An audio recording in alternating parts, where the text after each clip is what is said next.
खोलेसिमल बजार व्यवस्थापन समितिको आयोजनामा कालिका नगरपालिका वडा नम्बर 6 को सहयोगमा हुन गइरहेको यो कर सचेतना कार्यक्रमका अब अहिले अध्यक्षज्यू त हुनुहुन्न, हाम्रो कालिका वडा नम्बर 6 को वडा अध्यक्षज्यू अब नगरपालिकाको टिमै आउनु भएको थियो, विशेष कारणले अहिले अर्को काममा जानुभयो लगायत यस कार्यक्रममा सहभागी हुनुभएका र सक्रिय रूपमा यस्तो कार्यक्रम हामीले गर्नुपर्छ भनेर लाग्नुभएका खोलेसिमल बजार व्यवस्थापन समितिको अध्यक्ष सचिव लगायत सम्पूर्ण खोलेसिमल बजार व्यवस्थापनको टिमलाई हामी धन्यवाद दिन चाहन्छौँ।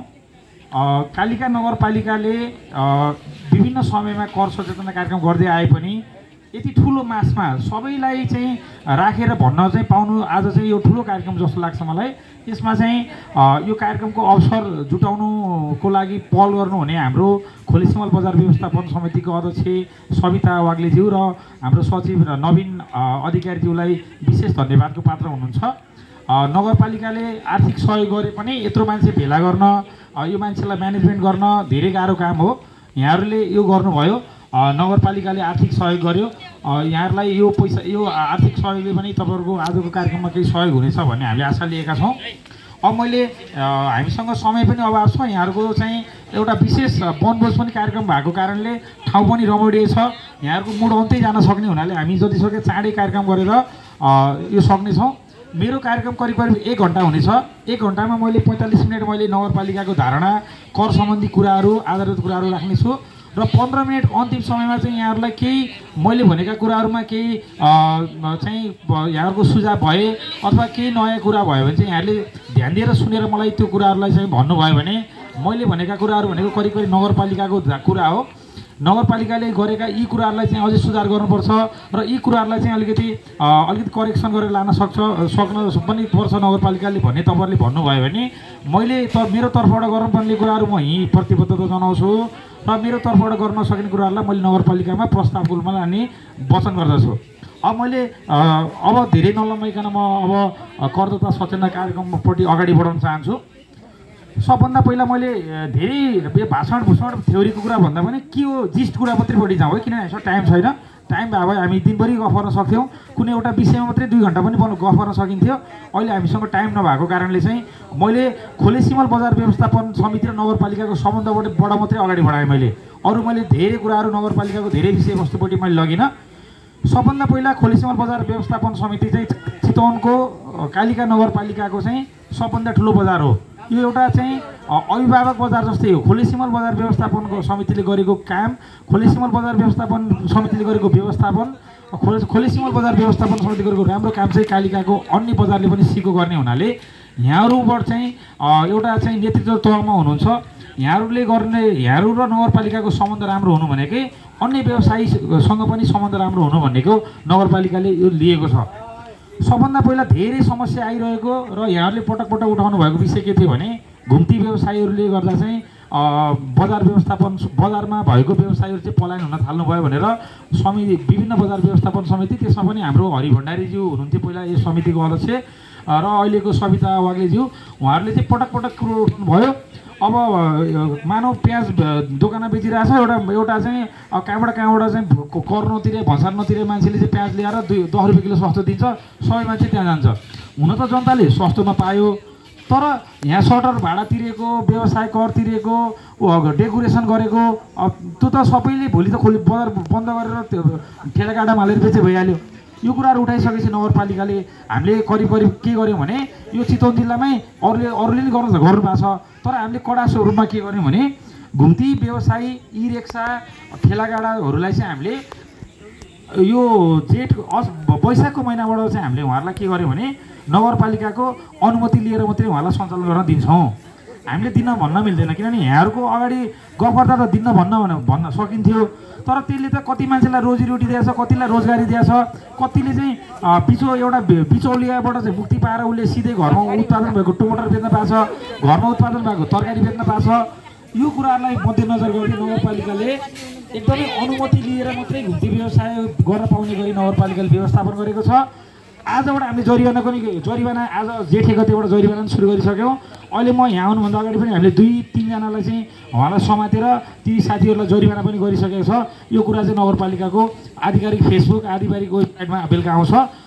यहाँहरूले पनि के गर्नु पऱ्यो भने यहाँहरूको बजार क्षेत्रमा त्यस्तो अनधिकृत अनुमति नलिकन कोही प्रवेश गर्छ भने त्यस्तो मान्छेलाई चाहिँ हाम्रो राजस्व शाखामा उपशाखामा काम गर्ने हाम्रो नारायण अधिकारी सर हुनुहुन्छ, उहाँको मोबाइल नम्बर वा हाम्रो चाहिँ नगर प्रहरी इन्चार्ज हुनुहुन्छ, उहाँको मोबाइल नम्बर हामीले अध्यक्ष र सचिवलाई टिपाइसकेका छौँ। सबैले लिनुहोला र त्यस्तो अनुमति नलिकन आछ भने यहाँले समात्ने कामहरू चाहिँ नगर्नुहोला। तपाईँ एकछिन यहाँ रोक्नु, नगरपालिकाले रोकेको काम हो यो चाहिँ नगर प्रहरी अथवा नगरपालिका आउँदैछ तपाईँलाई चाहिँ अब तपाईँलाई कारबाही हुन्छ भनेर भन्नुहोला। तपाईँले समात्ने तपाईँले कारबाही गर्ने चाहिँ गर्न मिलेन, तपाईँले चाहिँ नगरपालिकालाई खबर गर्नेसम्म मिल्छ। र यदि साथीहरूबाट तपाईँहरूको फोन रेस्पोन्स भएन भने तपाईँलाई मैले मोबाइल नम्बर टिपाइदिन्छु, मलाई भन्नुभयो भने मैले ती साथीहरूलाई परिचालन गर्छु। मेरो मोबाइल नम्बर मेरो भन्दा पनि कालिका नगरपालिकाकै मोबाइल नम्बर हो, मेरो होइन यो। कालिका नगरपालिकाको आर्थिक प्रशासन र राजस्वको मोबाइल नम्बर चाहिँ यहाँसँग कलम छ भने टिप्नु होला, 98 550 13 944। यो चाहिँ म सर्व भएर गए पनि नगरपालिकाको यो चाहिँ आफ्नो आधिकारिक मोबाइल नम्बर हो, 98 550 13 944। यो चाहिँ आर्थिक प्रशासन र राजस्व सम्बन्धी काम हेर्ने मोबाइल नम्बर हो। अर्को चाहिँ के छ भने अब चाहिँ यहाँहरूले चाहिँ के गरिदिन पऱ्यो भने यहाँहरूले चाहिँ त्यस्ता अनधिकृत रूपमा नगरपालिकाभित्र प्रवेश गर्छन् भने त्यस्तालाई हामीले कारबाही गर्छौँ। यसले अन्ततोगत कसलाई फाइदा हुन्छ भन्दा यहीँको घुम्ती व्यवसाय गर्ने व्यवसायलाई फाइदा हुन्छ। भनेको कोही मान्छेले टमाटर उत्पादन गर्छ भने टमाटर त सस्तोमा खान पाइयो नि त। हाम्रो मकसद के होइन भने चाहिँ कपडा बेच्दै हिँड्नुहोस् अथवा उद्योगमा उत्पादन भएको सामान बेच्दै हिँड्नुहोस् भन्ने होइन। ती सामानहरू त पसलबाटै बेच्न पऱ्यो। तर कसैले यहीँ उत्पादन गरेको वस्तुहरू छ भने सानो स्केलमा छ, उसले दोकान राख्न सक्दैन, घरमा चाहिँ उसको चाहिँ फर्सी मुन्टा उत्पादन भयो भने फर्सी मुन्टा चाहिँ बेच्न पाउनु पऱ्यो। तर उसको चाहिँ एक गाडा तरकारी भनेर मजासँग चाहिँ त्यो काउली भेन्टा के खरबुजा हालेर एक गाडी उसले बेच्न पाएन। त्यसको लागि नगरपालिकामा उसलाई चाहिँ अनुमति लिनु पऱ्यो। हामीले अनुमति लिँदाखेरि तपाईँहरूलाई भन्दा ठ्याक्कै 5 गुणा जति बढी कर पर्छ उहाँहरूलाई। उसले सटर राख्यो भने 5 गुणा कम पर्थ्यो भने सटर नराख्दा 5 गुणा बढी पर्छ, त्यसपछि उसले सटर राख्नु बाध्य हुन्छ। त्यसले गर्दा अन्ततोगत के हुन्छ भने बजार चाहिँ बिस्तारै डेभलप हुँदै जान्छ र बजार क्षेत्रमा चाहिँ उहाँहरूलाई म गएँ भने यहाँको बजार व्यवस्थापन समितिले नगरपालिकामा उजुरी गरिदिन्छ र उजुरी गरिसकेपछि हामीलाई नगरपालिकाले कारबाही गर्छ भन्ने फिलिङ सराउन यहाँहरूले चाहिँ अलिकति सक्रिय भइदिन म अनुरोध गर्दछु। र अर्को भनेको मैले भनिहालेँ, हामीले हाम्रो नगरपालिकाको मकसद चाहिँ यहाँ भएको चाहिँ गरिब दिनदुखी अथवा बिहान गएर बेचेर बेलुका आएर खाने वर्गलाई चाहिँ दुःख दिने होइन। उहाँहरूलाई हामीले निःशुल्कै व्यवस्था गरेका छौँ, तर अनुमति चाहिँ लिन पऱ्यो। फेरि अनुमति लिएर काम गर्नु पऱ्यो। हाम्रो मकसद भनेको चाहिँ जो मान्छे व्यावसायिक प्रयोजनकै लागि चाहिँ हाम्रो बजार छिर्छ त्यो मान्छेलाई चाहिँ हामीले रोक्ने भन्ने हाम्रो मनसा हो। यो चाहिँ भर्खर पाइलोटिङ हुँदैछ। हामीले वैशाखको 1 गतेबाट लगाएको हो, कारबाही आज जेठको 1 गतेबाट सुरु भयो। म यहाँ आउनुभन्दा अगाडि नै तीनवटा चाहिँ हामीले हिजो अस्ति पटक भनेको मान्छेहरू जो वडा कार्यालयमा नगएको मान्छेहरूलाई 3वटालाई समातेर उहाँलाई कारबाही पनि गरिसक्यो। अब यो कारबाहीको दर 2-4 दिन अलि बढिसकेपछि ती मान्छेहरू नै निरुत्साहित हुनुहुन्छ वा अनुमति लिनुहुन्छ। यसले अर्को एउटा समस्या के थियो भने जस्तै आइसक्रिम बेच्ने एउटा हामीले अस्ति हेऱ्यौँ, यति ड्यामेज आइसक्रिम छ कि त्यो आइसक्रिम खायो भने कालिका नगरवासी त बिरामी हुन्छ। अन्तिममा त कालिका नगरपालिकाकै मान्छे बिरामी हुने हो नि त। उसले चाहिँ 10 रुपियाँ गोटा बेच्यो होला, मानव मैले रकम चाहिँ मलाई अहिले थाहा भएन, 10 रुपियाँ गोटा बेच्यो, तर त्यही आइसक्रिम चाहिँ एउटा पसलमा त्यहाँ एसी राख्यो होला, त्यहाँ चाहिँ कुलर राख्यो होला अथवा फ्रिज राख्यो होला। आइसक्रिमको पनि एउटा क्वालिटी मेन्टेन त गर्नु पर्ला नि त। त्यहाँ 50 रुपियाँ बेच्दियो, उसले 10 रुपियाँ बेच्यो होला, तर जनताले सस्तोमा त पायो, तर जनता त रोगी त भयो नि त। हो, हाम्रो मकसद भनेको नगरपालिकाले सोच्दाखेरि व्यवसाय मात्रै नभइकन यहाँको जनता यहाँको अरू वर्गलाई पनि सोच्नुपर्ने हुनाले यहाँहरूले भनेको माग यस्तो घुम्ती व्यवसाय चटक्क बन्द गर्नुपर्छ भने चाहिँ नगरपालिकाले गर्न सक्दैन। तर नगरपालिकाले नियमहरू अनुगमन गर्न सक्छ, गरि पनि सक्यो। आजबाट हजुरहरूले चाहिँ यसमा साथ सहयोग गर्नुहुन्छ भने आशा गरेको छु। यो चाहिँ अहिले यो सम्पूर्ण प्रक्रिया चाहिँ उसको जिम्मेवार व्यक्ति मै हो। केही समस्या भयो भने यहाँहरूले भन्नुभयो भने हामी अर्को वर्षको बजेट बन्दैछ, बजेट बन्ने क्रममा चाहिँ आर्थिक ऐन पनि बन्छ, त्यसमा सुधार गरेर लाने म आशा गर्दछु। अर्को भनेको चाहिँ यहाँहरूसँग जोडिएको कुरो भनेको हाट बजार हो।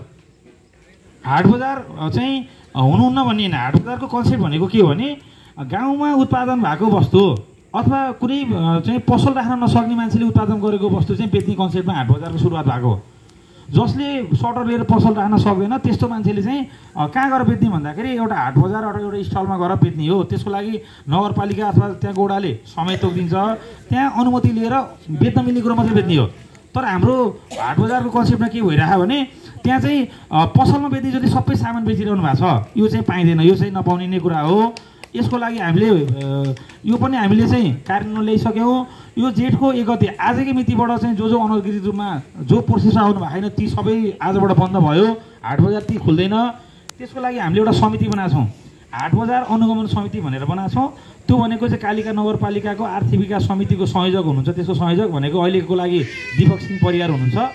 त्यसको सदस्यमा चाहिँ एकजना म आफै छु, म राजस्व हेरिमाबाट, अर्को एकजना हुनुहुन्छ अनि अर्को एकजना चाहिँ खोलेसिमल बजार नजिकको बजार व्यवस्थापन समिति।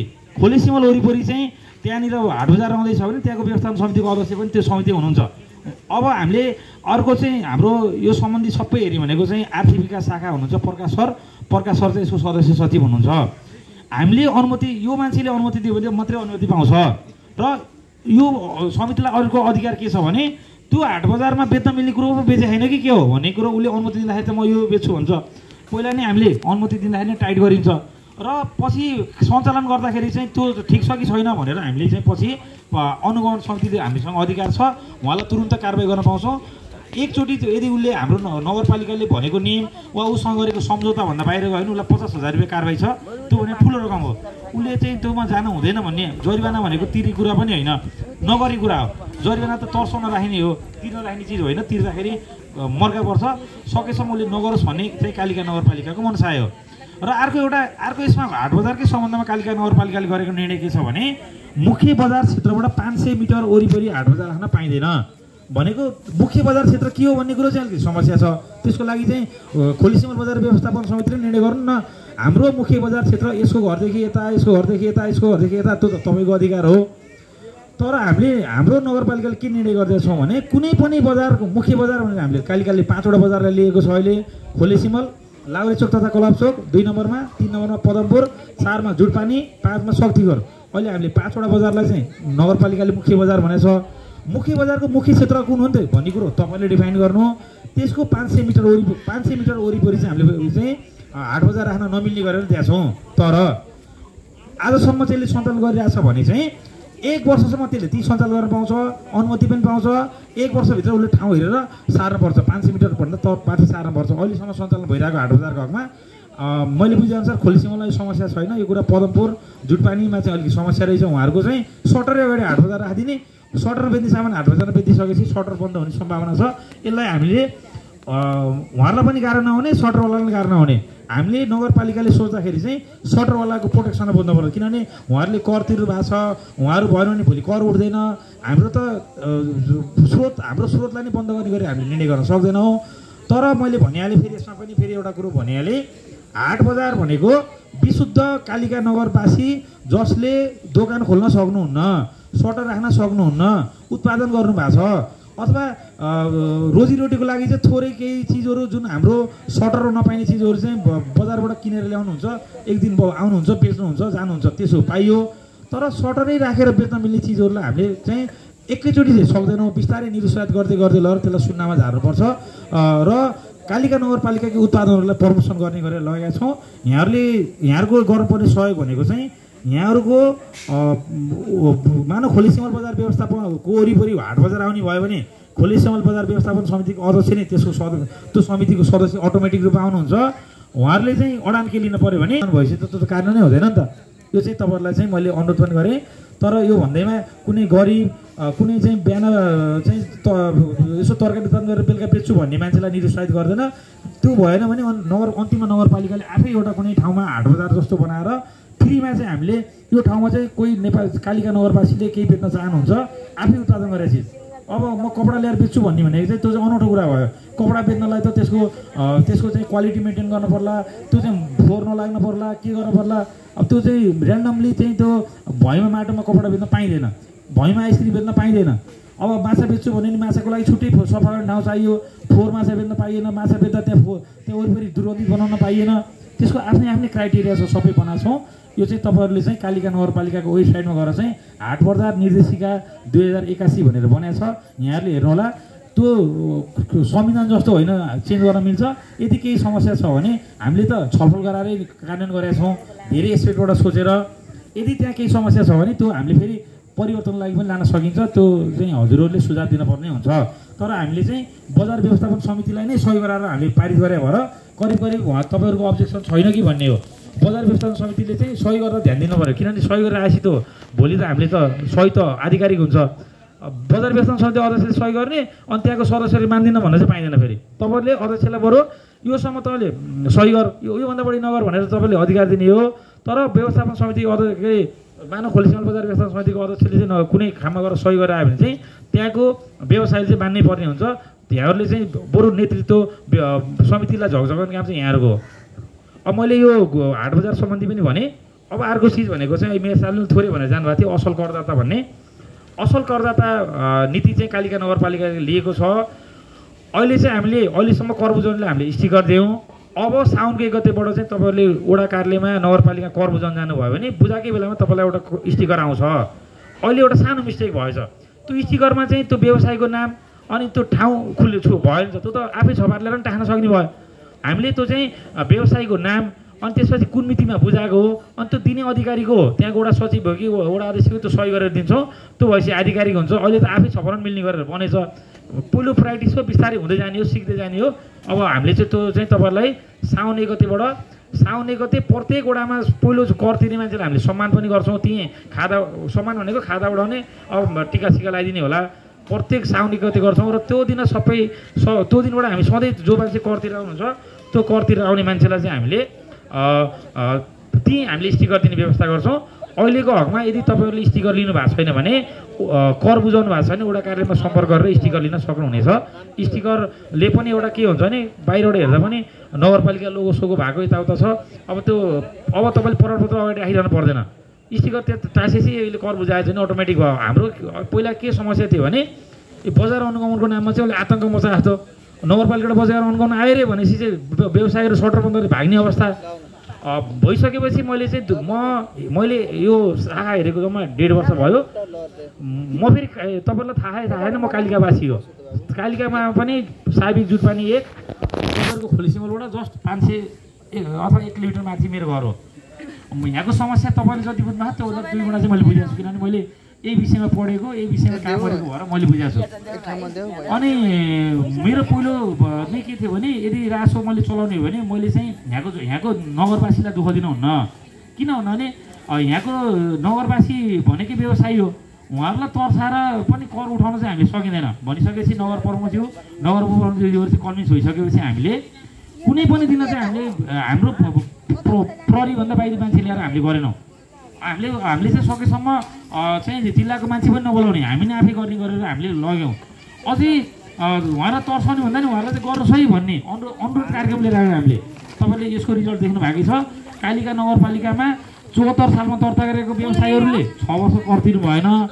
हामीले जब हामीले चाहिँ यो सिस्टम लिएर आयौँ अब हाम्रो 80% भन्दा बढी व्यवसायीहरू करको दायरामा आइसक्नु भएको छ। यसमा छुट्नु भएको भनेको एउटा भारतीय हुन्छ। भारतीय व्यवसायको हकमा यदि यहाँको बजारभित्र त्यस्तो हुनुहुन्छ भने उहाँलाई तुरुन्त आज नै व्यवसाय दर्ता गर्न वडामा पठाइदिनु होला। उहाँहरूको लागि पनि हामीले विशेष व्यवस्था गरिसकेका छौँ। यहाँहरूलाई जे तरिका थियो उहाँहरूलाई पनि त्यही तरिका हो। उहाँहरूलाई 2टा कुरा बढी छ। एउटा चाहिँ उहाँ नेपाली नभएको कारणले उहाँले बढी एक्स्ट्रा 1500 रुपियाँ तिर्नुपर्छ। मानव कपडा पसल खोल्नुहुन्छ भने कपडा पसल तपाईँले खोलेर उहाँले खोल्ने सबै प्रक्रिया एउटै हो, तर तपाईँलाई लाग्ने भने उसलाई 1500 रुपियाँ दर्तामा बढी लाग्छ, पछि मासिक वर्षमा तिर्ने पैसा एउटै हो। र अर्को चिज भनेको चाहिँ उहाँहरूको चाहिँ इन्डियाको सरकारको चाहिँ आधिकारिक आइडी कार्ड भनेको आधार कार्ड होला, नागरिकता होला, अरू केही कार्डहरू हामीले अनिवार्य रूपमा लिन्छौँ, त्यसको फोटोकपी लिन्छौँ। त्यो भएपछि उहाँले दर्ता गर्न पाउनुहुन्छ। यदि तपाईँको बजार व्यवस्थापन समितिभित्र चाहिँ यो भारतीय मूलका साथीहरूले व्यवसाय गर्नुभएको छ भने ती साथीहरू पनि अब तपाईँलाई नगरपालिकाले सम्बोधन गरिसक्यो, तपाईँहरू गएर दर्ता गर्नुहोस्, तपाईँहरू पनि हामीसँगै जोडिनुहोस्। मैले यसो हेर्दाखेरि खोलीसम्मलाई कम्ती 10-12वटा त्यस्तो पसल छ, तर अनुहार चाहिँ कोही पनि देखिनँ। यसको मतलब के त्यो छुटिरहेछ। तपाईँहरूले आज नै भोलि गएर चाहिँ तपाईँहरू पनि जोडिनुपर्छ। भोलि तपाईँको पनि आगो लागि होला, के होला, तपाईँलाई पनि समस्या पर्ला, तपाईँलाई पनि हामीले सहयोग गर्ने हो। भोलि नगरपालिकाले सहयोग गर्नको लागि पनि नगरपालिकामा दर्ता भएको हुनुपर्छ। अब दर्ता सहयोग गर्ला नगर्ला, तर गर्नु पऱ्यो भने चाहिँ दर्ता भएको पऱ्यो क्या। अब दर्ता गर्ने नगर्ने भनेको नगरपालिका नियम हो। दर्ता यदि सहयोग गर्नु पऱ्यो भने चाहिँ दर्ता नभएको त पसलै छैन भन्ने हो नि त। भोलि आगो लागि भयो, हाम्रो आगो लागि भयो भने नगरपालिकाले 10,000 देखि 50,000 दिने हाम्रो नियम छ त्यो क्षति हेरेर। अब त्यो धेरै सहयोग त गर्न सक्दैन। 5 करोडको क्षति भयो भने धेरै गर्न त सक्दैन। मात्र के हो भने भोलि सर्भाइभ होस् भनेर गर्ने नगरपालिकाले। तर दर्ता छैन भने त्यो पसललाई हामीले गर्न सक्दैनौँ। त्यो पसलै छैन नि त हाम्रो लागि त। पसल चाहिँ बजारमा छ तर हाम्रो हेर्दाखेरि चाहिँ छैन। त्यही भएर चाहिँ ती साथीहरूलाई पनि तपाईँहरूले चाहिँ जोडेर अर्को वर्ष म यहाँ आउला नआउला तर अर्कोपल्ट चाहिँ तपाईँहरूको साथीहरू छुट्नु भइरहेको, तपाईँहरूसँगै व्यवसाय गर्ने साथीहरू छुट्नु भए ती साथीहरूलाई समेट्नु भयो भने तपाईँहरूको कार्यक्रम चाहिँ सफल भएको चाहिँ अनुभूति तपाईँहरूलाई हुन्छ। म त आउला नआउला तर तपाईँहरूको फेरि अर्को वर्ष त साइडमा आउनुहुन्छ। यो चाहिँ यहाँहरूलाई मैले अनुरोध गरेँ। अर्को एउटा काम चाहिँ मैले एउटा गोप्य कुरा तर तपाईँलाई गोप्य पनि भनिदिन्छु। अर्को एउटा चाहिँ हाम्रो नगरपालिकाले यो आर्थिक वर्षबाट चाहिँ सम्मान कार्यक्रम लिएर छ। नगरसभामा चाहिँ विभिन्न 10देखि 15 विधाको मान्छेलाई सम्मान गर्ने भनेको छ। यहाँको चाहिँ उत्कृष्ट लेखक होला अथवा यहाँको उत्कृष्ट खेलाडी होला अथवा उत्कृष्ट शिक्षक होला उत्कृष्ट कर्मचारी होला। त्यो मध्ये तपाईँहरूलाई मिल्ने भनेको उत्कृष्ट करदाता भन्ने छ। त्यसमा के क्राइटेरिया छ भने त्यो पनि मैले भन्ने क्राइटेरिया तपाईँलाई थाहा पाउँदा के भएर आफू पर्न सकिन्छ यसो हेर्नु होला। जसले कर समयमा तिरेको छ, जसले अहिलेसम्म जरिवाना भन्ने कुरो तिरेकै छैन होइन, र जसले त्यो मध्ये पनि बढी कसले तिरे फेरि बढी तिर्दैमा चाहिँ उसले सम्मान पाउने होइन। समयमा तिर्नु पऱ्यो। 5 वर्ष डाटा हेर्छौँ हामीले। 5 वर्षसम्म कहिले पनि जरिवाना पऱ्यो हुनुहुन्न। त्यस्तो व्यक्ति चाहिँ एकजना सम्मान हुनुहुन्छ। मेरो विचार खोलीसिमलबाटै पर्न सक्ने सम्भावना किन हुन्छ भने यत्रो विधि बजारमा चाहिँ ठुलो बजार त खोलीसिमल हो, पर्न सक्ने सम्भावना हुनसक्छ। तर यहाँहरू यदि कुनै बेला जरिवाना पर्नु भयो भने पनि यहाँहरू पर्नु भएन र समयमा कर तिर्ने। समय भनेको 1 वर्षभरि जहिले तिर्नु हुन्छ। जस्तै अहिले मलाई सोधिरहनु भएको थियो कर कहिले तिर्ने भन्दाखेरि कर तपाईँले साउनको 1 गतेदेखि असार मसान्तसम्म जहिले तिर्नुहुन्छ, केही फरक पर्दैन। अहिले हामीले तपाईँलाई बजारमा आउँदा स्टिकर दियौँ, कसलाई पनि कारबाही गरेनौँ। किन गरेन भन्दाखेरि उहाँको कर बुझाउने टाइम त अझै असार मसान्तसम्म छ नि त। असार मसान्तसम्म जहिले बुझाउनु पाइन्छ। तर साउनमा भदौमा असोजमा 3 महिना बुझाउनु भयो भने 10% छुट पाइन्छ। यो चाहिँ बुझ्नु पऱ्यो। साउनमा भदौमा असोजमा 3 महिनाभित्र बुझाउनु भयो भने तपाईँले बुझाउने करमा 10% छुट पाएर बुझाउनु पाइन्छ। त्यसपछिको 9 महिनामा छुट पाइँदैन। र असार मसान्त कटिसकेपछि यहाँलाई चाहिँ 15% होला। मैले ठ्याक्कै बिर्सेँ। 15% जरिवाना दर हेर्नुहोस्। एउटा दरमा जरिवाना पर्छ, फेरि 1 वर्ष कट्यो भने 25% पर्छ, फेरि अर्को वर्ष कट्यो भने चाहिँ 100% पर्छ। यहाँहरूले जरिवाना तिर्नपट्टि लाग्न भन्दा पनि कर भनेको अनिवार्य दायित्व हो। यो विश्वमै त्यही हो। कर तिर्नुपर्छ। तर कर तिर्ने भन्नेमा धेरै चाहिँ तिर्न सकिँदैन भन्ने कि यहाँहरूको माग हुन्छ। अब उठाउनेले चाहिँ धेरै उठाउँ भन्ने हुन्छ, तिर्नेले कम तिर्नु भन्ने हुन्छ। यो पनि युनिभर्सल हो। विश्वभरिको नियमै त्यही हो। तिर्नेले अमेरिकाको व्यवसायले गरेर सोध्यो नि अमेरिकाको कर एकदम टाइट छ, ढिलो एकदम टाइट छ, धेरै तिर्नुपर्छ भन्छ। अनि सरकारले हाम्रो व्यवसाय यति धनी छन्, यति सरकारभन्दा ठुलो व्यवसाय छ, करै तिर्दैन भन्छ। त्यो जहाँ पनि भन्ने त्यही हो। कालिका नगरपालिकाले पनि भन्ने त्यही हो। हामीले खोलीसिमलको बजार व्यवसायबाट कर उठाउनै पाएनौँ, सक्दै सकेन भन्ने हुन्छ। यहाँहरूलाई चाहिँ मैले यति तिरेको छु, धेरै भइरहेको भन्ने हुन्छ। यो कुराहरू चाहिँ अन्तिम बिन्दु भनेको चाहिँ छलफल सहकार्यबाट चाहिँ यहाँहरूले तिरेको करको चाहिँ सही सदुपयोग भएको अनुमति गर्नुभयो भने तपाईँले कर तिरे धेरै जस्तो लाग्दैन। मैले तपाईँलाई के भन्न चाहन्छु भने खोलीसिमल बजार व्यवस्थापन समितिको बजार भोलिबाट उठेको करभन्दा 5 गुणा बढी पैसा चाहिँ खोलीसिमलले खर्च गर्न पाइरहेको अहिले पनि। तर यहाँहरूले महसुस गर्नु पऱ्यो। त्यो पैसा खर्च भइरहेको महसुस गर्नुभयो भने ओहो मैले कर कम तिर्छु, बरु नगरपालिकाले भनेर कर चाहिँ बढाउनु भनेर तपाईँले आफै पहल गर्नुहुन्छ। अहिले म्याडमले भन्दाखेरि पनि मैले सुने कति पैसा नगरपालिका खर्च गरेको छ। जस्तै आजको कार्यक्रममा अब जम्मा 1 घन्टा मैले लिने, तर यसले हामीले नगरपालिका 40,000 रुपियाँ दिएको छ। तपाईँको त यो वनभोजलाई त कन्ट्रिब्युसन हुने भयो। वनभोजको एउटा पाटो नै मानव खानाको पाटो अथवा पानीको पाटो वा टेन्टको पाटो त टुङ्गिने भयो। यहाँहरूले के भने नगरपालिकाले सही गरेन भन्नेपट्टि चाहिँ नलाग्नु होला। किन नलाग्नु भने जस्तै एउटा सानो इक्जाम्पल भन्छु। मैले बुवासँग चाहिँ पैसा मागेँ भने बुवाले छ भने दिने नदिने हो। तर म छोराको नाताले के भने बुवासँग पैसा माग्दा छोड्नु भएन नि। यहाँहरूले पनि नगरपालिकासँग माग्न चाहिँ छोड्नु भएन। दिने नदिने भन्ने कुरो त जस्तै प्राथमिकता होला, त्योभन्दा अलि अर्को क्षेत्र छुटिरहेको होला। ती कुराहरू तपाईँले पनि के गर्नु पऱ्यो भने हामीलाई नदिएको पैसा चाहिँ अन्त दिइराख्यो भने राम्रो ठाउँमा देखाएन त्यो चाहिँ खबरदारी गर्नु पऱ्यो। यहाँहरूलाई चाहिँ यो अनुरोध गरेँ। अब यहाँहरूमध्ये कुनै व्यक्ति अब हाम्रो असारको 4 गते नगरसभा हुँदैछ, त्यसको बिहान 8 बजी चाहिँ यो सम्मान कार्यक्रम छ। यो ओपन नगर्ने भन्ने कार्यक्रम भने पछि यो बिचमा काम भइरहेको ओपन नगरेको हो। त्यो मध्ये उत्कृष्ट करदाता यति भरिको अनुहारमध्ये कोही देख्न पाऊँ, यो चाहिँ यहाँहरूलाई शुभेच्छा तथा शुभकामना व्यक्त गर्न चाहन्छु। र अर्को भनेको चाहिँ यो कर र व्यवसाय दर्ता भन्ने विषय चाहिँ अलिकति पेचिलो यहाँले नबुझ्नु भयो कि अथवा कतिजनाले के भन्नुहुन्छ भने कहिले घरेलु कार्यदारी भने, कहिले कर कार्यालय भने, कहिले नगरपालिका भने, कहिले वडा कार्यालय भने के हो यो मान्छे एउटा कर 1000 ठाउँमा तिर्नु पर्यो भनेर चाहिँ गुनासो आइरहेको देख्छु मैले। अब यो मैले यत्रो विधि मान्छे माझमा भने र भाइले पनि भिडियो पनि क्लिक गरिरहनु भयो, यो युट्युबमा पनि आउँछ। यसले चाहिँ सबैलाई के जानकारी गराउँछु भने पहिला नेपालको संविधान बुझ्न पर्यो। नेपालको संविधानले 3 तहको सरकारलाई अधिकार दिएको छ, एउटा सङ्घ सरकार, एउटा प्रदेश सरकार, एउटा स्थानीय सरकार। अब सङ्घ सरकारको भागमा चाहिँ यो के अरे आयकर अनि यो त्यसपछि गएर मूल्य अभिवृद्धि कर, अन्तःशुल्क, भन्सार जस्ता ठुलो ठुलो कर छ। यहाँहरूले चाहिँ राजस्व जुन अब त्यसको सङ्घ सरकारको कार्यालय भनेको चाहिँ आन्तरिक राजस्व कार्यालय भरतपुर, तर कालिकाको लागि स्पेसल हाम्रो लागि छुट्टेको अफिस छ अहिले करदाता कार्यालय खैरेनी भन्ने चाहिँ कालिकाको आधिकारिक अफिस हो।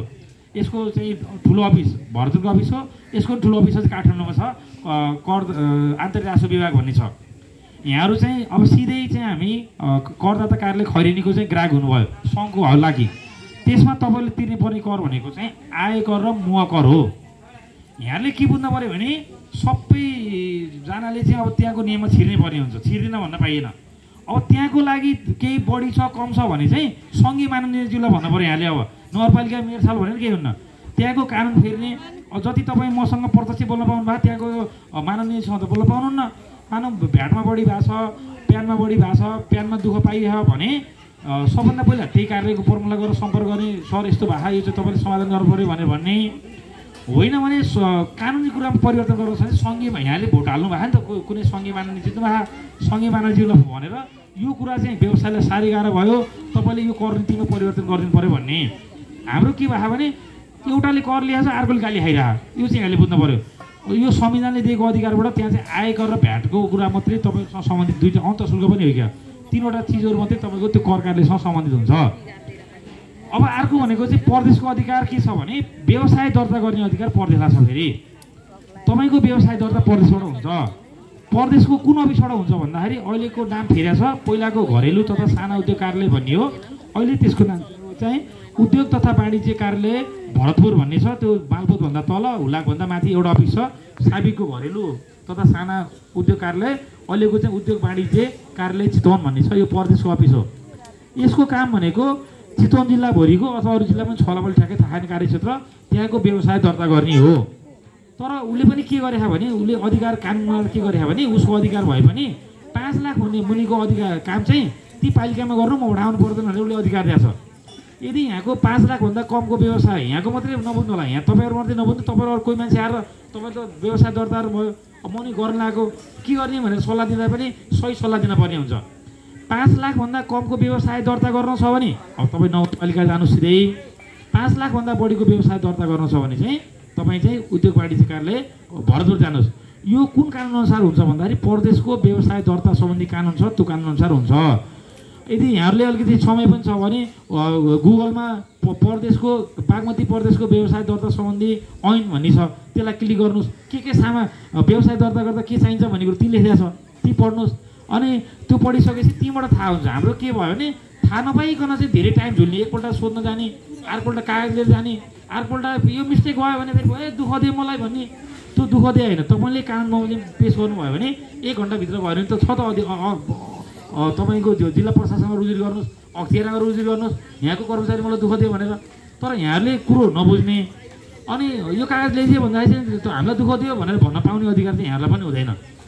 अब त्यसपछि गएर मैले भने व्यवसाय दर्ता गर्ने अधिकार भनेको उद्योग वाणिज्य कार्यालय भरतपुर, तर 5 लाखभन्दा मुनिको हकमा चाहिँ कालिका नगरपालिकाको आर्थिक विकास शाखा भन्ने हुनुहुन्छ, हाम्रो प्रकाश चन्द्र पौडेल सरले हेर्नुहुन्छ, त्यो शाखामा गएर सम्पर्क गर्नुहोला।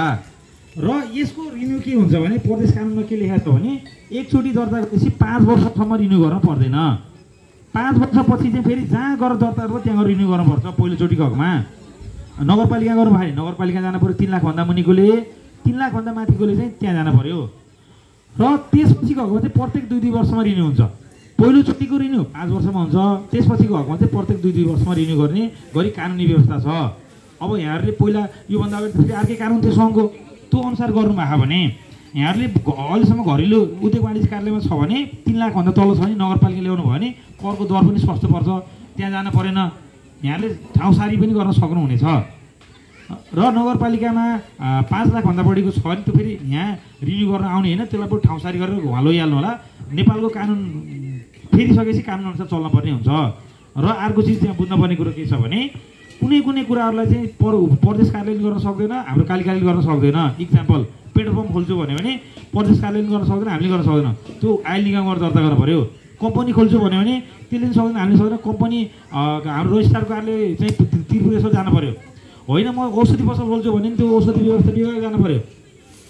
नर्मल चिजहरूलाई चाहिँ यो त्यो घर उद्योग वाणिज्य कार्यालयले गर्छ, 3 लाखभन्दा 5 लाखभन्दा मुनि हाम्रो अफिसले गर्छ। जुन स्पेसल चिजहरू छ स्पेसल अफिसले गर्छ, त्यो हाम्रो अफिसमा आउन परेन। व्यवसाय दर्ताको हकमा पहिलो नवीकरण 5 वर्षमा गर्ने, त्यो त्यही प्रमाणपत्र भइहाल्छ। तर यहाँले आजभन्दा पहिला यो कारण नहुनुभन्दा पहिला गर्नुभएको भने चाहिँ सम्बन्धित ठाउँमा गएर बुझेर मेरो नवीकरण गर्ने पालो कहिले आउँछ चाहिँ एकपल्ट बुझ्नु होला। किनभने पहिला त कुनै 2 वर्ष नवीकरण थियो, कोही 3 वर्ष, कुनै वर्षै थियो। तर अहिले कारण फेरिसकेपछि चाहिँ अहिले मैले भनिहालेँ, पहिलो नवीकरण 5 वर्ष, त्यसपछिको नवीकरण 2 वर्ष। सस्तो त्यो 150-200 त्यस्तो धेरै महँगो होला, म्याक्सिमम भयो 500 होला नवीकरणको, त्यति धेरै छैन। तर यहाँले गर्नुभयो भने जरिमाना पछि 5000 पर्छ। आफ्नो कागज चाहिँ हेर्नु पर्यो। अर्को चिज भनेको चाहिँ के हो भने नगरपालिकाले गर्ने भनेको मात्र व्यवसाय कर मात्रै हो, केही पनि छैन अधिकार। व्यवसाय कर अहिलेको व्यवसाय दर्ता त्यसको काम गर्दै हो, उसको सहयोग मात्रै गरिदिएको। 5 लाखभन्दा मुनिको मान्छेहरू मेरो अफिस आउन पर्दैन, ती नगरपालिका गर्नु भनेर नगरपालिकाले सहयोग गर्दै मात्रै हो। अब व्यवसाय कर लिने अधिकार चाहिँ नेपालको संविधानले स्थानीय तहलाई दिएको छ। जुन स्थानीय तहमा व्यवसाय कर हुन्छ त्यहाँ कर तिर्नुपर्छ।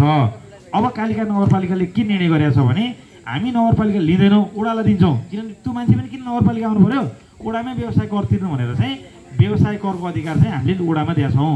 यहाँहरूले तिरेको भनेको त्यो व्यवसाय कर हो, हामीलाई तिरेको भनेको। यत्रो विधि भने मैले कुनै अधिकार छैन। हामीले अनुगमन गर्दा पनि हामीले हेऱ्यौँ भनेको यही व्यवसाय कर त्यही वर्षमा तिर्नु भएको छैन भने हेर्ने हो।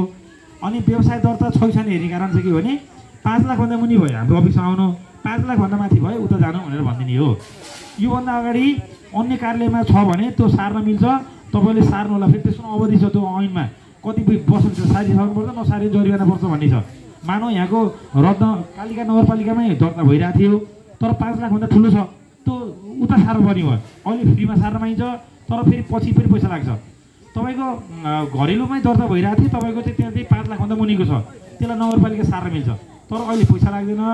तपाईँको टाइम कन्ज्युम भइरह्यो भने त्यसलाई फेरि पछि पैसा लाग्छ। 5 लाखभन्दा मुनिको नगरपालिकाको सस्तो रेट छ, घरेलुको महँगो रेट छ। तपाईँलाई त्यो पनि बस्नु होला, त्यो बारेमा चाहिँ प्रकाश सरसँग गएर बुझ्नु होला। अझै भएन भने तपाईँहरूले कार्यक्रम राख्नु, फेरि हामी गरिदिउँला, केही समस्या नै भएन क्या। मान्छे जम्मा गर्नुहोस्, हामी नगरपालिकाबाट आएर फ्रीमा आएर भनिदिउँला। अथवा त्यो नि भएन भने हामी त्यो उद्योग वाणिज्य कार्यालयकै मान्छे ल्याएर भनिदिउँला। जस्तै आज तपाईँसँग टाइम भयो भए उहाँहरूलाई मैले बोलाइदिन्थेँ। आजभन्दा 7-8 दिन अगाडि एउटा कार्यक्रम नगरपालिकाले गरेको थियो। 5वटा बजार व्यवस्थापन समितिबाट 5-5 जना बोलाएर 25 जनालाई चाहिँ कर कार्यालयको पनि मान्छे बोलाइदिएर कर कार्यालयमा के समस्या हो त, साँच्चीकै समस्या नै छ त कि छैन, कि मान्छेले चाहिँ भ्रममा परेर समस्या देखिरहनु भएको भनेर हामीले कार्यक्रम गऱ्यौँ। त्यो उहाँले भनेअनुसार त केही पनि समस्या रहन्छ। समस्या के हो भने बुझाइमा समस्या के नि हो भने जस्तो भयो। हामीले उनीहरूले के नि गरे जस्तो भयो, लास्टमा गरे त केही नै होइन। सानो त्यही आयकर तिर्ने हो, तपाईँले वर्षभरि कमाएको नाफाको कति पर्सेन्ट नेपाल सरकारले तोक्यो त्यो तिर्ने हो। त्यो नेपालमा मात्रै होइन विश्वभरि तिर्नुपर्छ। अरू देशको 40%सम्म छ, हाम्रो त धेरै भयो, 8-9% नै बुझाएन। अरू देशमा कमाएको नाफा कमाएको 40% सरकार तिर्नै पर्ने हुन्छ। अब त्यो चाहिँ उसले पनि जनतालाई धेरै सुविधा दियो होला, त्यहाँको मान्छे तिरिरहेछ। हामीले सकेन होला त कम भए, त्यो राज्यको पोलिसीको कुरा हो। यो पोलिसी चेन्ज भनेको सङ्घीय सरकारबाट हुन्छ। यदि यहाँलाई त्यो हामीलाई बढी कर परिरहेको जस्तो लाग्छ भने सङ्घीय माननीयजीलाई भन्नु पऱ्यो। व्यवसाय दर्ता सम्बन्धी समस्या छ भने प्रदेश माननीयजीलाई गएर डेलिगेसन जानु पऱ्यो। हजुरहरू यो त गाह्रो भयो हामीलाई, कर बढी भयो भने चाहिँ तपाईँले प्रदेश माननीयजीलाई डेलिगेसन जानु पऱ्यो। उहाँहरूले पछि नीति नियम फेरिदिनुहुन्छ अनि अफिसमा पठाइदिनुहुन्छ, काम हुन्छ। व्यवसाय कर सम्बन्धी समस्या छ भने चाहिँ नगरपालिकामा आउनु पऱ्यो। वास्तवमा त नगरपालिकासँग के अधिकारै रहन्छ। यहाँहरूले चाहिँ एकदम हाउजी रूपमा लिँदाखेरि चाहिँ नगरपालिकाले के नै गर्यो भने चाहिँ नगरपालिकाको त यत्रो कर अधिकार मात्रै जम्मा 10% अधिकार छ। यसमा बुझ्नुपर्ने दुईवटा कुरो अब। यसमा बुझ्नुपर्ने कुरो के छ भने यदि व्यवसाय दर्ता एक ठाउँमा गरेको छ भने दुई ठाउँमा गर्न पर्दैन। जस्तै उदाहरणलाई कृषि विकास ब्याङ्क राष्ट्र ब्याङ्कमा दर्ता गर्यो, राष्ट्र ब्याङ्क दर्ता गरेपछि अब प्रत्येक पालिका खोल्यो, प्रत्येक पालिका दर्ता गर्दै हिँड्दैन उसले। मात्र व्यवसाय करको लागि चाहिँ जुन वडामा छ त्यो वडामा गएर उसले दर्ता पैसा तिर्छ। हाम्रो अहिले ग्लोबल आइएम ब्याङ्क छ भने उसले उहीँ राष्ट्र ब्याङ्कमा दर्ता गरिसक्यो, अब त उसले अन्त दर्ता गर्न पर्दैन। तर खोलिसँग खोलेको कारणले वडा नम्बर 6मा गएर व्यवसाय कर बुझाउन पर्छ, त्यति बुझ्नु पऱ्यो। अब उसले त्यो आयकर उहीँ माथिबाट केन्द्रीय अफिसबाट उहीँ कर कार्यालय बुझाउला। अब व्यवसाय दर्ताको लागि राष्ट्र ब्याङ्कमा उसले उहीँ फलोअप गर्ला। नगरपालिका बुझाउने भनेको वर्षैपछि बुझाउने भनेको व्यवसाय कर हो, बुझाएन भने त्यो चाहिँ जरिवाना हुन्छ। अब ठुलो अफिसरले बुझाएको छ, सानोले बुझेको छैन। अनि सानो भनेको एकदम 1500मा बुझाउनु पर्ने बुझाएन। उहाँहरूले हङ्गामा गरेर नगरपालिकाले पेल्यो गर्यो जरिवाना लियो भन्ने हो। यो त नगरपालिकाले त केही लिएकै छैन। त्यो अन्तिममा हिसाब गऱ्यो भने त्यो रसिद छपाउने फोटोकपी गर्ने त्यो कर्मचारी अनि त्यो सबै हिसाब गर्दाखेरि नगरपालिकाले फेरि अर्को ठाउँबाट पैसा तानेर लिएर हाल्नुपर्ने हुन्छ। अब चाहिँ यो भने बुझाइको हामी सबैको कार्यक्रमको नामै करदाता सचेतना भनेको कर तिरी मान्छे ढुक्क। तपाईँलाई आज मैले 1 घन्टा बोली भनिरहँदाखेरि मैले तिरेको कर चाहिँ ठिकै ठाउँमा तिरेको छु भन्ने मैले बनाएर जान्छु र यहाँले पनि अरू मान्छेलाई पनि यो कुराहरू चाहिँ तपाईँले पनि भन्नुभयो चाहिँ सबै मान्छे खुसी भयो भने कर तिर्दाखेरि पनि कालो बुक चाहिँ गर्न पर्दैन। अर्को भनेको ठुलो समस्या भनेको घरबाल करमा छ। अब यो घरबाल करको कन्सेप्ट के हो भने घरबाल कर भनेको व्यवसायले तिर्ने कर होइन है। यो चाहिँ प्रष्ट रूपमा तपाईँले लेखेर राख्नु होला। घरबाल कर व्यवसायले तिर्दैन। घरबाल भनेको घर धनीले तिर्ने कर हो। जसले भाडामा लाउँछ जसले घर भाडा लगाए बापत आम्दानी गर्छ त्यो तिर्ने कर हो। त्यो हामीले बनाएको नियम होइन। यो विश्वभरि कोही घर धनीले घरबाल कर नेपाल सरकारलाई त्यो देशको सरकारलाई तिर्नुपर्छ। अमेरिकाको घर धनीले अमेरिका सरकार तिर्छ, हाम्रो सरकारले तिर्छ। यो अधिकार स्थानीय तहको अधिकार हो। स्थानीय तहको भनेको हामीले हाम्रो कालिका नगरपालिकाभित्र घर र जग्गा भाडामा लाग्छ भने त्यो भाडाको रकम चाहिँ नगरपालिकाले लिन्छ। अस्ति यो एकजना सरले भन्नुभएको थियो, यहाँ आउनु होइन, म चाहिँ व्यवसाय दर्ता गर्न वडा कार्यालयमा गएँ। हाम्रो साउजीले घरबाल कर तिर्नु बारे हुन्छ नतिरेसी मेरो सरी हुनुहुन्छ हाम्रो सेतो सर्ट लाउने सरले भन्नुभएको। अब मैले चाहिँ व्यवसाय दर्ता गर्ने पाइनँ भन्नुभयो। मात्र हामीले यहाँलाई चाहिँ सम्पर्क सूत्र बनाएको हो क्या। यहाँले चाहिँ भाडा तिर्नु भएको तर घर साउले तिर्नु भएन नि, तपाईँले त्यो घर साउको मान्छे त्यसलाई बोलाइदिनु हामी उठाउँछौँ भन्न खोजेको। उहाँले पैसा पठाइदियो भने रसिद काटिदिने हो। रसिद काट्दा पनि घर साउकै नाममा काट्ने, उहाँको नाममा काट्ने होइन। मात्र के सम्पर्क हाम्रो चाहिँ एउटा समाधि डोरी बनाएको उहाँलाई। अब तपाईँले के बुझ्नु भने हाम्रो अर्को वर्ष आर्थिक वर्ष 82-83 भनेको घरबाल कर टार्गेट गर्ने छ। अहिले भन्नुभएको थियो नि, अहिले हाम्रो हरि भण्डारी सरले भन्नुभएको थियो नगरपालिकाले कर नबढाउँ बरु दायरा बढाउँ छुटिराख भन्नुभएको थियो नि। छुटेको चित्र भनेको घरबाल कर हो एउटा। अरू पनि भन्छु मैले घरबाल कालिका नगरपालिकामा 10%ले मात्रै तिर्नु भएको। भाडा दिने मध्ये हाम्रो एनलाइसिस चाहिँ फेरि यो 12 पनि हुनसक्छ 9 पनि हुनसक्छ। कालिका नगरपालिकाको एनलाइसिस भनेको के भने 10% घर साउजीले जग्गा साउजीले मात्रै कर तिर्नु भएको छ। कसले तिर्नु भएको भन्दाखेरि जसले चाहिँ ब्याङ्किङ प्रोसेस छ, बच्चा विदेश जाने छ, वा भोलि म राजनीति गर्छु अथवा समाजमा अलिक लब्ध प्रतिष्ठित भएर बस्छु कहीँबाट कर नतिरे भन्ने भयो त मेरो लाज हुन्छ भने त्यो मान्छे तिरे अरू मान्छे छले सबैले के हो भने यो हामीले अब 2-3टा कुरो के गर्ला छौँ भने पासबुक सिस्टम गर्ला छौँ। अब हामीले चाहिँ डाटा बनाउँछौँ, हामीले चाहिँ सार्वजनिक गरिदिन्छौँ। के गर्छ भने अब आर्थिक वर्ष यतिमा खोलिसन बजारको यी मान्छेले कर तिर्नु भयो भन्दाखेरि त तपाईँ नतिर्ने मान्छे प्याटै पत्लाउनुहुन्छ। अनि तपाईँलाई भेट्दाखेरि चिया खाँदाखेरि पनि तैँले चाहिँ घरबाल कर तिरेर जान्छ भने चाहिँ ऊ लाज मानेर भोलिपल्ट आफै तिर्न आउँछ। अब चिया खाँदाखेरि लाज हुने हो। मैले त त्यो मान्छेले बाहिर फुर्ती हालेर राख तर घरबाल तिरेर दिन्छ भने तपाईँसँग अब गफर्न सक्दैन। हामीले केही गर्न सक्दैनौँ। अब कि त्यसको लागि 500 जना जति पुलिस भर्ती गर्नु पऱ्यो। अब त्यो सम्भावना पनि छैन। त्योभन्दा उठाउनुभन्दा खर्च बढी हुनेपछि त्यो गर्न सकिँदैन। हामीले पासबुक सिस्टम गर्छौँ, उहाँलाई पनि त्यो असल करदाता भन्ने स्टिकर दिन्छौँ। अनि अब हामीले कर तिर्ने व्यक्तिको नाम सार्वजनिक गर्छौँ भनेको त पुरस्कार जस्तो तिर्ने मान्छेलाई राम्रो गरे नि त हामी त। तिर्ने मान्छे राम्रो भएपछि नतिर्ने मान्छे अटोमेटिक नराम्रो हुन्छ, ऊ पनि त्यो सिस्टममा आउँछ। हाम्रो अर्को वर्ष भनेको करिब 50% पुर्याउने हो। 100% पुर्याउनु त चाहिँ 5-7 वर्ष मेहनत गर्नै पर्छ। हाम्रो अर्को वर्षको टार्गेट भनेको 10%बाट 50% पुर्याउने हो। व्यवसाय करको हकमा मैले भनिसकेँ हाम्रो 80%को हाराहारी अहिले व्यवसाय करको दायरा आउनु भएको, 20% छुट्नु भएको। 20% मध्ये 10% भनेको भारतीय व्यवसाय हुनुहुन्छ। उहाँलाई आजबाट नगर परिहरू चाहिँ यो हाट बजारहरू र घुम्ती व्यवसाय लाग्नु भएको र 10 दिन पछिबाट चाहिँ उहाँहरूको पसलमा गएर तपाईँको सटर बन्द भयो आजबाट, किनभने हामीले सूचना जारी गरिसकेका छौँ। अब तपाईँले चाहिँ पैसा दिएपछि मात्रै खोल्न पाउनुहुन्छ भने हामीले चाबी नगरपालिका चाबी ल्याएर आउँछ। त्यो भने नराम्रो चिज हो।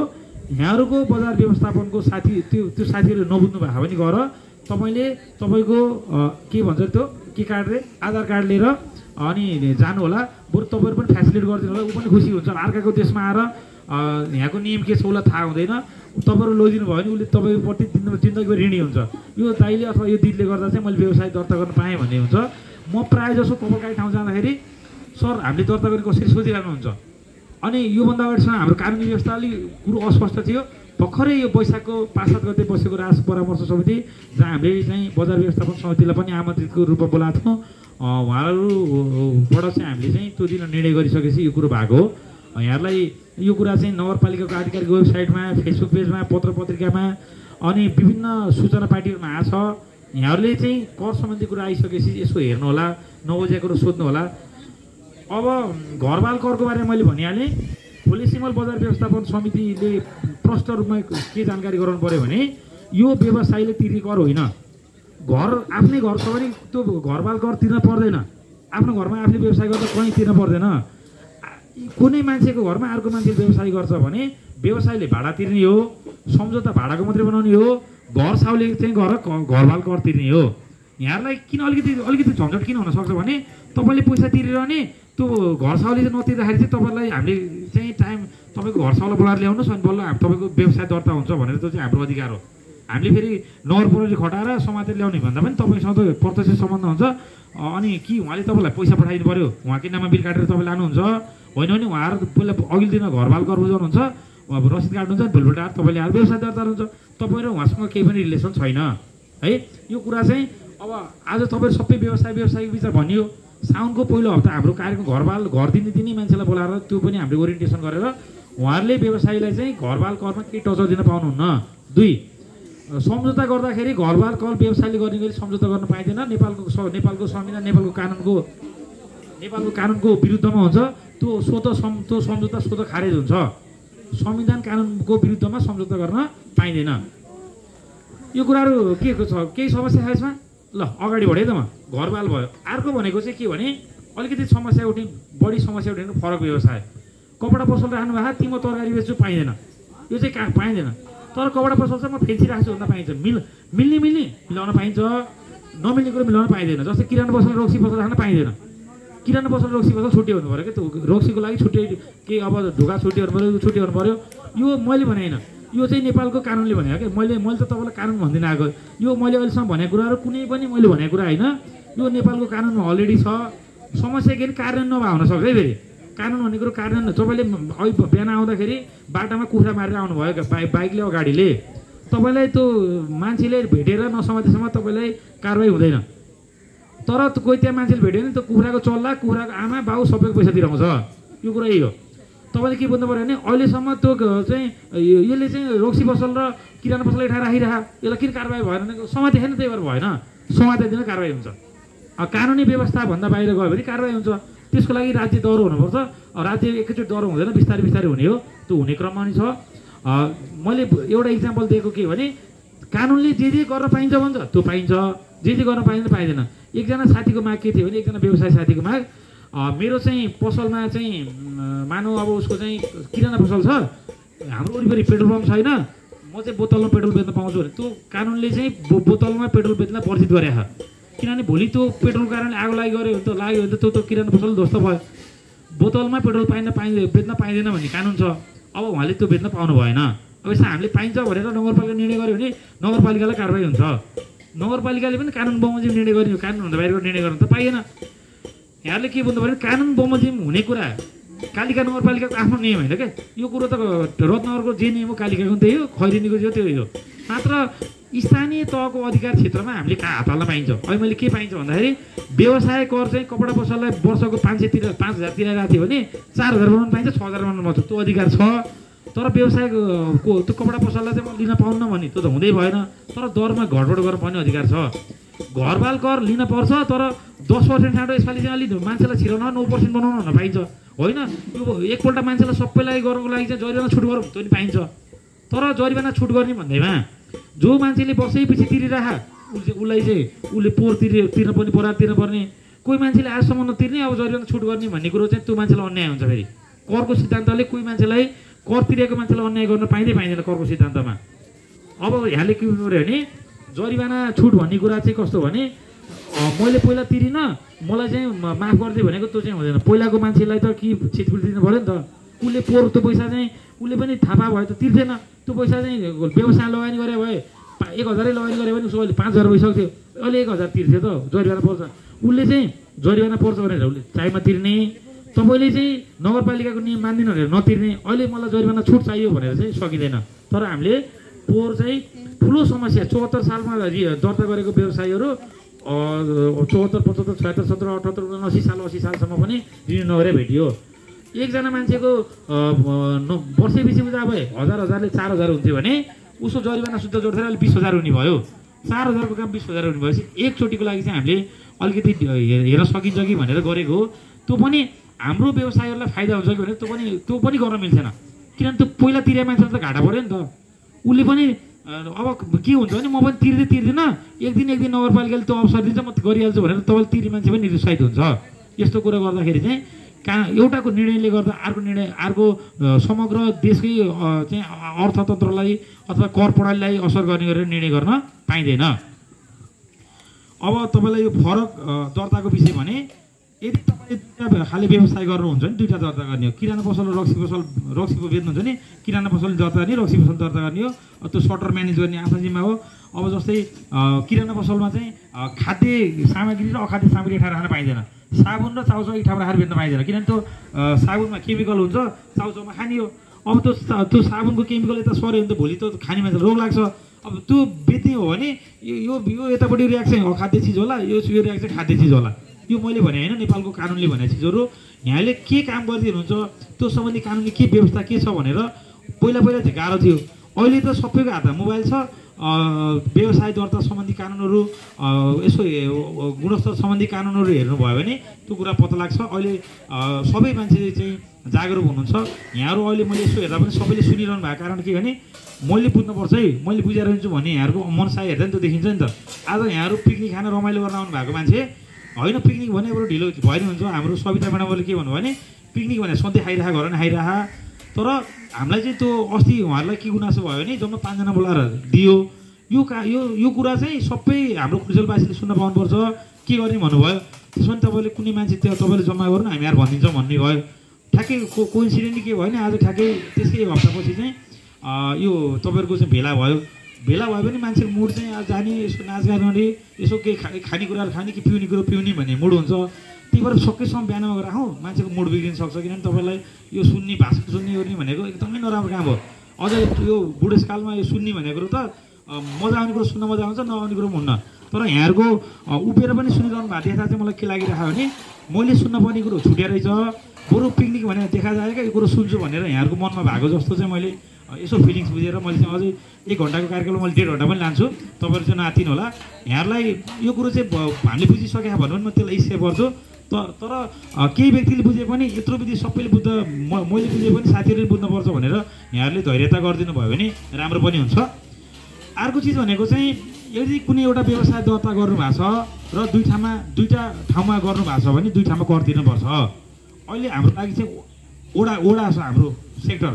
यदि जस्तै एउटा कपडा पसल खोल्नु भएको म क्लब चोक पनि ब्रान्च खोल्छु भन्नुभयो भने यताको 6 नम्बर वडामा पनि व्यवसाय कर तिर्नु पऱ्यो, त्यो क्लब चोक अथवा लाउरी चोक कुनै वडा त्यहाँ गएर तिर्नु पऱ्यो भनेको व्यवसाय दर्ता एउटा गरे हुने भयो। त्यही वडा अहिलेसम्मको लागि चाहिँ वडाभित्र जतिवटा ब्रान्च खोले नि पैसा डबल पर्दैन। वडा भिन्दै भयो भने चाहिँ त्यो वडामा पनि गएर व्यवसाय कर तिर्नुपर्ने हुन्छ। हाम्रो कालिकामै साइकल पसल एउटै मान्छेको 3-4 ठाउँमा रहेछ, डेरी पसल एउटै मान्छेको क्लब चोकमा रहेछ, खोल्सान रहेछ। यहाँले के बुझ्नु पऱ्यो भने व्यवसाय दर्ता गर्ने भनेको कि उद्योग वाणिज्य कार्यालय कि हाम्रो अफिसमा गरेर गर्नु पऱ्यो। यदि अन्तर्लाइटेन लुटुङ छ भने त्यसलाई सार्न पऱ्यो। तपाईँले सार्ने आजबाट तपाईँले हेरेर अनि सम्बन्धित ठाउँमा गएर मैले बुझाएको ठाउँ ठिक छ कि छैन, किनभने पहिला त त्यो अफिसर नै थिएन नि त। हाम्रो 74 साल भन्दाखेरि त स्थानीय तह नै थिएन यस्तो कुराहरू। संविधान फेरियो, कानुन फेरियो, अब तपाईँको व्यवसाय पनि दर्ता गर्ने ठाउँ फेरियो। यहाँले के बुझ्नु भएन भने मैले पहिला यहाँ गएर थिएँ, अहिले पनि यो गर्छु भन्न मिलेन, काम फेरिसक्यो। त्यो तपाईँले घरेलु भन्ने कार्य नै खारेज भइसक्यो। उद्योग वाणिज्य कार्यालय चितवन भइसक्यो। पहिला घरेलु तथा साना उद्योग कार्यालय चितवन थियो, अहिले चाहिँ उद्योग वाणिज्य कार्यालय चितवन भइसकेको छ। यहाँले चाहिँ कानुन पनि बुझ्नुपर्ने हुन्छ। अब अर्को भनेको चाहिँ यो मैले भारतीय मूलको व्यवसायलाई भनिहालेँ। तपाईँहरूलाई चाहिँ मैले सुझाव पनि दिएँ। अर्को वर्ष तपाईँहरूसँगै 10-15 जना भारतीय मूलको व्यवसाय पनि आउनुभयो भने उहाँहरूलाई पनि कति मजा।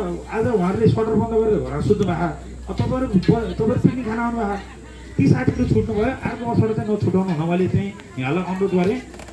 अब अर्को भनेको चाहिँ के भने व्यवसाय दर्ता गर्दाखेरि हामीले बजार व्यवस्थापन समिति र उद्योग वाणिज्य बजार व्यवस्थापन समितिको हामीले सिफारिस दिन सकिन्थ्यो। यसले के फाइदा हुन्थ्यो भने तपाईँको बजारमा कुनै नयाँ व्यवसाय खुल्दैछ भने तपाईँहरूलाई थाहा हुन्थ्यो नि त पहिल्यै। अनि उसलाई तपाईँले दर्ता गर्न आउँदाखेरि तपाईँलाई पहिल्यै भनिदिनुहुन्थ्यो जस्तै यो चाहिँ कालिकामा फाइदा हुँदैन अथवा चल्दैन नगर्नुहोस् अथवा यसलाई यसै गर्नुहोस् भनेर तपाईँसँग आइडिया हुन्थ्यो नि त। कोही मान्छे फ्याट्टा गरेर नगरपालिका वडा कार्यालयमा दर्ता गराएर सटर खोलेपछि यो दर्ता पनि भइसक्यो खोली पनि सक्यो अनि 1 महिनापछि चाहिँ त्यो मान्छे रुँदै व्यवसाय चलाउन सकिन सटर बन्द गर्नुपर्छ त भनाइदिन्छ। तपाईँहरू भनेको त संस्था हो नि त, संस्था त तपाईँ व्यवसाय मात्रै नभइकन खोलेसिमल बजार व्यवस्थापन समिति भनेको खोलेसिमल बजार व्यवस्थापन समितिको सुख दुःखको साथी हो। यसले त कोही मान्छेलाई मर्का पर्दा पिर पर्का सल्लाह दिने सुझाव दिने। बन्द गरौँ है एकछिन, कि हल्ला नगरे कि बन्द गरौँ दुईवटा काम गरौँ। सुन्नु न एकछिन कि बन्द गरौँ कि उता लैजाउँ उतातिर गएर गरौँ न। हामीसँग टाइम एकदम कम छ त्यही भएर है त।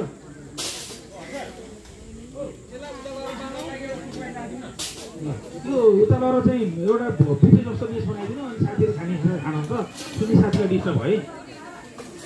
अब मैले भने खोलेसिमल बजार व्यवस्थापन समितिको सिफारिसमा हामीले उद्योग धन्दा के अरे व्यवसाय दर्ता गर्न सकिन्छ। तर अब कालिका नगरपालिकाले एउटा नियम बनाइदियो ल कुनै पनि व्यवसाय दर्ता गर्नको लागि बजार व्यवस्थापन समितिको सिफारिस अनुसार चाहिने बनायो।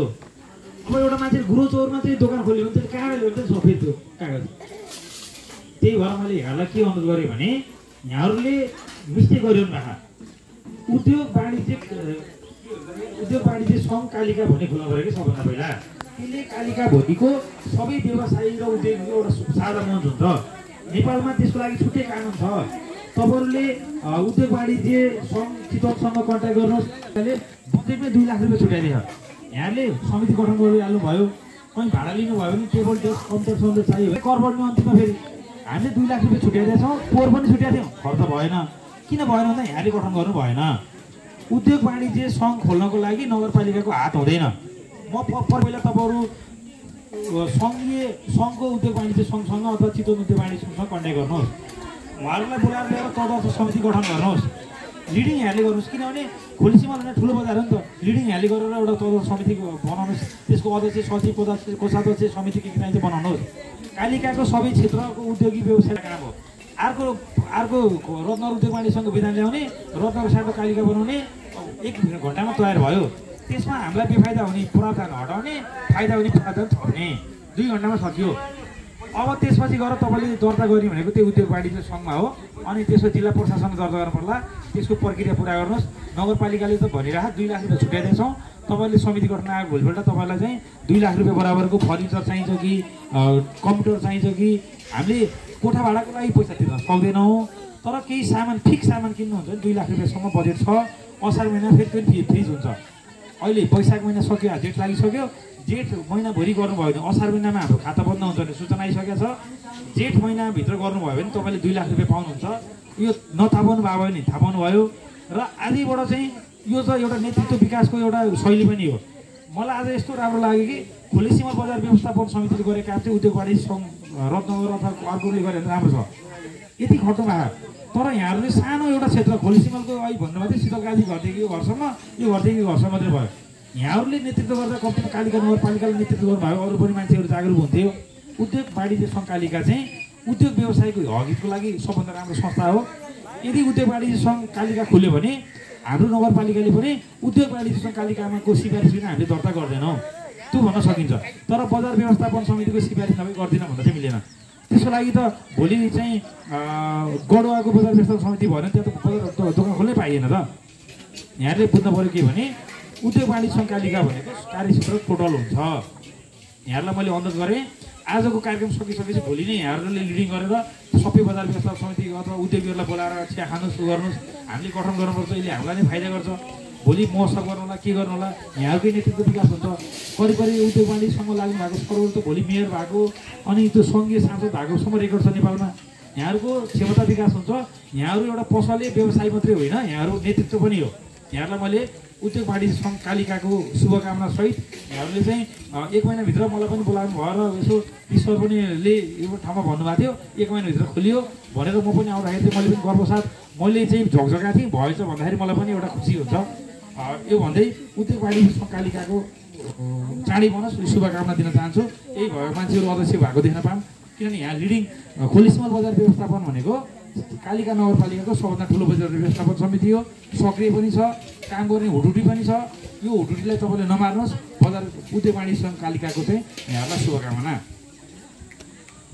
अब अर्को चिज भनेको चाहिँ विज्ञापन कर। हाम्रो नगरपालिकाको छुटेको कर भनेको विज्ञापन कर हो। हामीले करिब 1 करोड वर्षको 1 करोड उठाउन सकिन्छ। अब विज्ञापन कर भने के हो बुझ्नु पर्यो। यो हाम्रो कालिका नगरपालिकाको व्यवसायले तिर्ने कर होइन, तपाईँले तिर्न पर्दैन। तर कालिका नगरपालिका क्षेत्रभित्र राखेको होर्डिङ बोर्ड अनि त्यो फ्लेक्स प्रिन्ट होला, त्यो वालाले तिर्न पर्छ। मानव कुनै सिमेन्ट कम्पनी, मानव एउटा एबिसी भन्ने सिमेन्ट कम्पनी छ, उसले कालिका नगरपालिकामा भित्ति लेखन होर्डिङ बोर्ड गर्नु पर्यो भने घर छाउसँग ठाउँ लिएला, घर छाउसँग ठाउँको पैसा लिने हो। उसले भित्तामा तेरो भित्तामा हाम्रो सिमेन्टको प्रचार गर्छु, घर रङ लगाइदिन्छु भन्ला अथवा पैसा दिन्छु भन्ला, के भन्ला, त्यो घर छाउसँग गर्ने क्रियाकलाप भयो। तर उसले नगरपालिकासँग म विज्ञापन गरे बाबत अनुमति लिनुपर्छ। त्यसको लागि विज्ञापन करको दर छ, यहाँहरूले तिर्न पर्दैन। तर यहाँहरूलाई के समस्या हुन्छ भने यहाँले आफ्नो घरमा विज्ञापन राख्न दिँदै गर्दा तैँले नगरपालिकामा अनुमति ल्याइनस् भनेर नसोधिकन नदिनु होला। यहाँले अरूलाई पनि सम्झनु होला, नगरपालिकासँग अनुमति नलिकन तपाईँको घर अगाडि वरिपरि फ्लेक्स राख्न नदिनु होला। अस्ति मैले यसो त्यति मुड आयो, नगरपालिकाबाट चाहिँ घर जाँदै हेरेको, नगरपालिकाबाट हाम्रो त्यो नगरपालिका मेयर सबको घर नजिकको गेट सुन्दाखेरि 11 ठाउँमा फ्लेक्स प्रिन्ट अथवा त्यो भित्ते लेखन रहेछ। यी सबै करको दायराबाट बाहिर छन्। हामीले आजकै मितिबाट, आज चाहिँ सकिँदैन, आज हामीले त्यो घुम्ती व्यवसाय हेरेका छौँ, हलै सूचना जारी गरेर हामीले त्यो उठाउँछौँ। उठाउँदा लाग्ने खर्च र जरिवाना सहित हामीले चाहिँ त्यो तपाईँले तिर्ने होइन है, फेरि त्यो जसले राख्यो त्यसले तिर्ने हो। जस्तै मानव कुनै कलेजले राख्यो कलेजले तिर्नु पऱ्यो, कुनै सिमेन्ट कम्पनीले राख्यो सिमेन्ट कम्पनीले तिर्नु पऱ्यो। अब कतिजनाको सटरमा पनि त्यो देखिरहेको छु मैले, सटरमा पनि विज्ञापन गऱ्यो भने त्यो तिर्नु पऱ्यो क्या। यहाँले सटरमा लिएको भनेको सटर भाडा लिनुभएको, तपाईँ लिनुभएको पैसा भनेको चाहिँ, तर नगरपालिका अनुमति उसले नलिकन तपाईँको सटरमा पनि विज्ञापन गर्न पाएन। कालिका नगर क्षेत्रभित्रको रुखमा, पातमा, हाँगामा, घरमा जेमा विज्ञापन गरे भने नगरपालिकामा त्यो विज्ञापन गर्ने विज्ञापन कर तिर्नु पऱ्यो। यदि यहाँको पनि ठुलो व्यवसाय छ, म कालिका नगरपालिकाको विभिन्न ठाउँमा बोर्ड राख्छु भन्यो भने यहाँले पहिला नगरपालिकासँग अनुमति लिने र ठाउँ आफै खोज्ने। फेरि ठाउँ चाहिँ आफै खोज्ने हो। सरकारी जग्गामा बोर्ड राख्न पाइँदैन। सरकारी जग्गामा बोर्ड राख्न पऱ्यो भने त्यहाँ अनुमति लिनु पऱ्यो। जस्तै स्कुलको जग्गा राख्नु भने स्कुलसँग अनुमति लिनु पऱ्यो। उसले भाडा लिन्छु भन्छ, के लिन्छु भन्छ। तर विज्ञापन गरे बापत चाहिँ नगरपालिका कर तिर्नुपर्छ। यो करिब 1 करोड रुपियाँ उठ्छ। हाम्रो कालिका नगरपालिकाले 82-83मा यसलाई 20 लाखभन्दा बढी उठाउने हाम्रो प्लान छ। अहिले हामी 3-4 लाखको हाराहारीमा त यो 2 महिना नै उठाउँछौँ। र यहाँको घर वरिपरि चाहिँ आफ्नो घरमा होर्डिङ बोर्ड छ भने आजै फोन गरिदिएर हामीले तपाईँलाई अनुमति दियौँ, हाम्रो भाडा लियौँ, तपाईँले नगरपालिका अनुमति लिनु भएको भने चाहिँ लिनु होला है। फेरि त्यसले गर्दा हामीलाई शुद्ध गाह्रो पर्छ। हामी शुद्ध त्यो कर छलीको मतियार हुन्छौँ। तपाईँले कर नतिरेको कारणले हामी मतियार हुन्छौँ। हाम्रो तपाईँले सटरमा चाहिँ मानव समथिङ सिमेन्टको विज्ञापन गर्नुभयो, समथिङ ग्रिजको विज्ञापन गर्नुभयो, समथिङ मोबिलको विज्ञापन गर्नुभयो। यो अब तपाईँले नगरपालिका अनुमति ल्याएर भने चाहिँ भोलि सटर उकालो लैदिएला मेरो। अब सटर उकालो लगायो भने तपाईँले बनाइनुपर्छ भनेर पहिले भन्नु होला। अब सटर भित्ते ल्याउनु भनेको भोलि भित्ताभरि कालो लगाएर आउनुपर्छ। रङ लाउँदा फेरि यहाँको परेको खर्च। हामीले त्यो कालो लगाएको पैसा चाहिँ त्योसँग उठाउँछौँ, त्यो जसले लगायो त्योसँग उठाउँछौँ। अब तपाईँको भोलि त्यो कालो लगाएपछि त घर त त्यति कालो लगाएर राख्ने कुरो भएन। अब रातो लाउनु पर्ला, रातो लाउने पैसा ध्याएको जान्छ। त्यही भएर आफ्नो घर अथवा जग्गा प्रयोग गर्न दिँदा पनि अनुमति नलिएको विज्ञापनलाई चाहिँ नदिनु होला, अनुमति लिन पाइन्छ। अनि अलिकति रत्नगर भरतपुरमा आएको समस्या के थियो भने उद्योग व्यवसायीसँग पनि पैसा लियो भन्ने थियो। कानुनले के भनेको भने हाम्रो कालिका नगरपालिकाको 15 स्क्वायर फिटसम्मको आफ्नै प्रचार आफ्नै दोकानको प्रचार गरेको हुन्छ नि, होर्डिङ बोर्ड, समथिङ किराना पसल होला, समथिङ इलेक्ट्रोनिक्स होला, त्यो राख्यो भने 15 स्क्वायर फिटसम्मको पैसा तिर्न पर्दैन। त्योभन्दा बढी राख्यो भने तपाईँले तिर्नुपर्छ। बरु यहाँलाई त्यो 15 स्क्वायर फिटले गाह्रो हुन्छ भने 20 बनायो राम्रो हुन्छ भने 20 को लागि तपाईँले चाहिँ निर्णय गर्नुहोस्, ल्याउनुहोस्। त्यो चाहिँ फेरि निर्णय हुन्छ। आजसम्मको हकमा चाहिँ व्यवसायीले 15 स्क्वायर फिटसम्मको आफ्नो पसलको विज्ञापन गरेको पैसा तिर्न पर्दैन। त्यसको लागि आफ्नै सटर हुनुपर्छ। फेरि यहाँको पसल चाहिँ घरमा छ, अब म चाहिँ यो चाहिँ लरौँ त्यो गडो चोकमा चाहिँ एउटा राख्छु भने फेरि त्यो पैसा तिर्नुपर्छ। तपाईँले आफ्नै दोकानमा 15 स्क्वायर फिट भनेको लम्बाइ 5 फिट, चौडाइ 3 फिट भएको 5-15 भयो, त्यतिसम्मको पैसा तिर्न पर्दैन। त्योभन्दा बढी राख्नुहुन्छ भने त्यो चाहिँ पैसा पर्छ। बरु त्यो 15 भन्दा 20 भए राम्रो हुन्थ्यो भन्छ भने यहाँले लिखित रूपमा नगरपालिका सुझाव दिनुहोस्। अहिले कानुन बन्दैछ, त्यसमा चाहिँ हामी छलफलको विषय बनाउँछौँ। छलफलको विषय बनाउँदैमा निर्णय हुन्छ भन्ने छैन, यहाँहरूले माग्दैमा निर्णय हुन्छ भन्ने छैन। निर्णय हुने एउटा लागि चाहिँ प्रस्ताव चाहिन्छ, प्रस्तावको बिन्दु चाहिँ हुनसक्छ। यहाँ क्लियर हुन्छ यो विज्ञापन करको बारेमा। खोली सिमलमा मेरो विचारमा सबै सटर शुद्ध गर्ने 200 भन्दा बढी छ विज्ञापन करको खण्डमा कि है। यहाँहरूले आफ्नो घरको सटर के छ भित्तासिता लेखायो भने तपाईँले लेख्नु भएको 15 स्क्वायर फिटसम्मको पैसा पर्दैन। अब आफ्नै पसलको 20 ठाउँमा लेख्नु भयो भने त पैसा पर्छ। फेरि त्यो टोटल काउन्ट गर्दा 15 भन्दा कटेपछि पैसा पर्छ। अब तपाईँलाई 15 साढे 20 सम्म पर्छ भने नगरपालिकामा सुझाव दिनुहोस्। अब कानुन फेरि होइन हुन्छ, कानुन फेरि भने त्यही 15 हुन्छ। यो 15 भनेको चाहिँ स्ट्यान्डर्ड हो, फेरि नेपालभरिको स्ट्यान्डर्ड हो। 15 सम्म भयो भने त्यो व्यवसायीको पसलको नाम चिनिन्छ। किराना पसल हो कि हाटहरू चिन्न चाहियो नि त, त्यो 15 भयो भने चिनिन्छ। 15 भनेको यो चाहिँ मेरो विचारमा 3 फिट लम्बाइ 3 फिट चौडाइ 9 छ, 9 हो। यो 12 छ अरे, 3/4 किलोमिटर 12 छ भनेको 3/5 सम्म धान्छ। हाम्रो 15ले 3/5 सम्म धान्छ। तपाईँलाई लाग्यो 20 भए राम्रो हुन्थ्यो नि, लिखित रूपमा सुझाव दिनुहोस्, म प्रस्तावको विषय बनाइदिन्छु। अर्को वर्ष छलफल हुन्छ। अब तर एउटै पसलमा 20 ठाउँमा बोर्ड राख्नु भए 15 स्क्वायर फिट गऱ्यो भने यहाँले पनि कर तिर्न पर्छ। अब यो विज्ञापन कर चाहिँ हाम्रो कालिका नगरपालिकाको अर्को वर्षको छुटेको क्षेत्र घरबाल कर विज्ञापन करमा हामी एकदमै बढी लागेर जान्छौँ। हाम्रोसँग व्यवसाय धेरै आइसक्नु भए, हामीसँग छुटेको इन्डियन व्यवसायीको लागि पनि यो वर्षभित्र छलफल गरिसकेको हुन्छ। अब अर्को चिज चाहिँ के हो भने यो चिज चाहिँ फेरि तपाईँले तिर्ने कर होइन नि। फेरि तपाईँलाई भ्रम के नपरोस् भने तपाईँले तिर्ने कर भनेको त नगरपालिकाले त्यही अहिलेको व्यवसाय कर मात्रै हो क्या, अरू कुनै तिर्नु पर्दैन। नगरपालिकाले के कर उठाउँछ के उठाउँछ भनी बढी टेन्सन नगर्नुहोस्। तपाईँले नगरपालिकाले तिरेको कर भनेको एउटा कर हो, त्यो व्यवसाय कर मात्रै हो। अरू भनेको त अरू ठाउँको कानुन अनुसार लिएको हो, लिएको पनि छैन, त्यो व्यवसाय दर्ता गर्दै हो। होइन म नगरपालिका बुझाउनु भने सिधै घरेलु नगरेर तपाईँले व्यवसाय दर्ता गर्नुहुन्छ, यहाँभन्दा 3 गुणा बढी पैसा पर्न सक्छ। अनि अर्को नवीकरण गर्न जानु पऱ्यो, खर्च लाग्छ, चिन्नुहुन्न, अब बिचौले लाग्छ। अब त्यो चाहिँ तपाईँलाई समस्या हुन्छ। जति तपाईँलाई कालिका नगरपालिकामा काम गर्न सहिलो हुन्छ त्यति अन्धकार हुन्छ। यहाँ भए गाउँ तपाईँले भोट हालेको वडा अध्यक्ष हुनुहुन्छ, तपाईँले भोट हालेको नगर प्रमुखजी हुनुहुन्छ, तपाईँले भोट हालेको उपप्रमुखजी हुनुहुन्छ। उस्तै गर्दा कर्मचारी पनि यति गाउँतिरकै हुन सक्छन्, नहुन पनि सक्छन्। कर्मचारी त नेपालभरि जहाँबाट आउनु सक्नुभयो त्यही नै 2-4 वर्ष काम गरेपछि चिनिहालिन्छ। त्यो चाहिँ भयो। अब अर्को चिज भनेको हरिसरले उठाउनु भएको भनेको व्यवसाय बन्द हुन्छ। किन हुन्छ भने व्यवसायिक प्लान भयो भने व्यवसाय बन्द हुन्छ। त्यो चाहिँ व्यवसायको राइट हो। म 3 वर्ष पसल खोल्छु बन्द गर्छु भन्न पाइन्छ, व्यवसाय चलेन बन्द गर्छु भन्न पाइन्छ, म अब विदेश जान्छु भन्न पाइन्छ, म अहिलेसम्म तरकारी पसल खोल्छु अब तरकारी रोप्छु भन्न पाइन्छ। तर पाइन्छ भन्दैमा सटर चलेन म चाहिँ सटर चाहिँ खुल्लै राख्छु, व्यवसाय कर तिर्दिनँ भन्न पाइँदैन। त्यो चाहिँ पाइएन। जुन दिन म काम गरेर छोड्छु त्यो दिन चाहिँ गएर के गर्नु पऱ्यो, व्यवसाय बन्द गर्ने प्रक्रिया गर्नु पऱ्यो। एउटा इक्जाम्पल मैले अस्ति पनि भनेको थिएँ। एकजना मेरो साथीको के भएछ भने मोटरसाइकल पुरानो रहेछ, त्यो के को बिल पास गरी भने एउटालाई त चलाइ खायो भनेर एउटा दिएछ। अनि 6-7 वर्षपछि उसले चाहिँ अर्को मोटरसाइकल किन्यो, के गर्यो, नवीकरण गरेर गएको, तपाईँको त 40,000 तिर्न आइख्यो भनेर भन्दैछ। कहाँ हुन्छ 40,000? म त वर्षपछि कर तिर्ने मान्छे भनेको त्यो बेलाको मोटरसाइकल अहिलेसम्म त लगत कट्टा भएन। प्रत्येक वर्षको ब्याज सौँ जोड्दै गरेर 40,000 पुगेछ, तिर्नुपर्छ। उहाँले त्यो मोटरसाइकल फाले भयो बाँडे भयो कि बेच्ने प्रक्रिया पुर्याएर अर्कोलाई दिनु पर्थ्यो, अर्को नामसारी गरिदिनु पर्थ्यो कि चाहिँ गरेर त्यहाँ गएर लगत कट्टाको प्रोसेसमा मेरो हरायो के गर्यो भनेर लगत कट्टा गर्नु पर्थ्यो। अब त्यहाँको रेकर्ड भइरहेपछि तिर्नु परेन। अब त कुनै हालतमा मैले चलाएन भन्ने प्रमाण त उहाँले पेस गर्नै सक्नुहुन्न। उहाँको नाममा दर्ता भएको मोटरसाइकलको गोल तिर्छ त उहाँले तिर्नुहुन्छ कि पुलिस केस गरेर कहीँ हराएको के गरेको पुलिस रिपोर्ट गरेर बुझाउनु पऱ्यो। नभए त कानुनले के भन्छ भने उहाँले बन्द नगरे, उहाँले गरेर नरोकेसम्म उहाँसँग छ भने बुझ्छ। तपाईँको व्यवसाय जुन दिनसम्म तपाईँले वडा कार्यालयमा गएर निवेदन दिएर म व्यवसाय बन्द गर्छु भनेर निवेदन दिनुहुन्न त्यो बेलासम्म खुल्ला छ। चलाउने नचलाउने यहाँको अधिकार हो। हामीले के भन्छौँ भने योभन्दा राम्रो फिल्ड पाइँदैन नचलाउनुहोस्, किनभने तपाईँ नै एउटा व्यवसाय हो, कमाइ हुने ठाउँमा लाग्ने हो।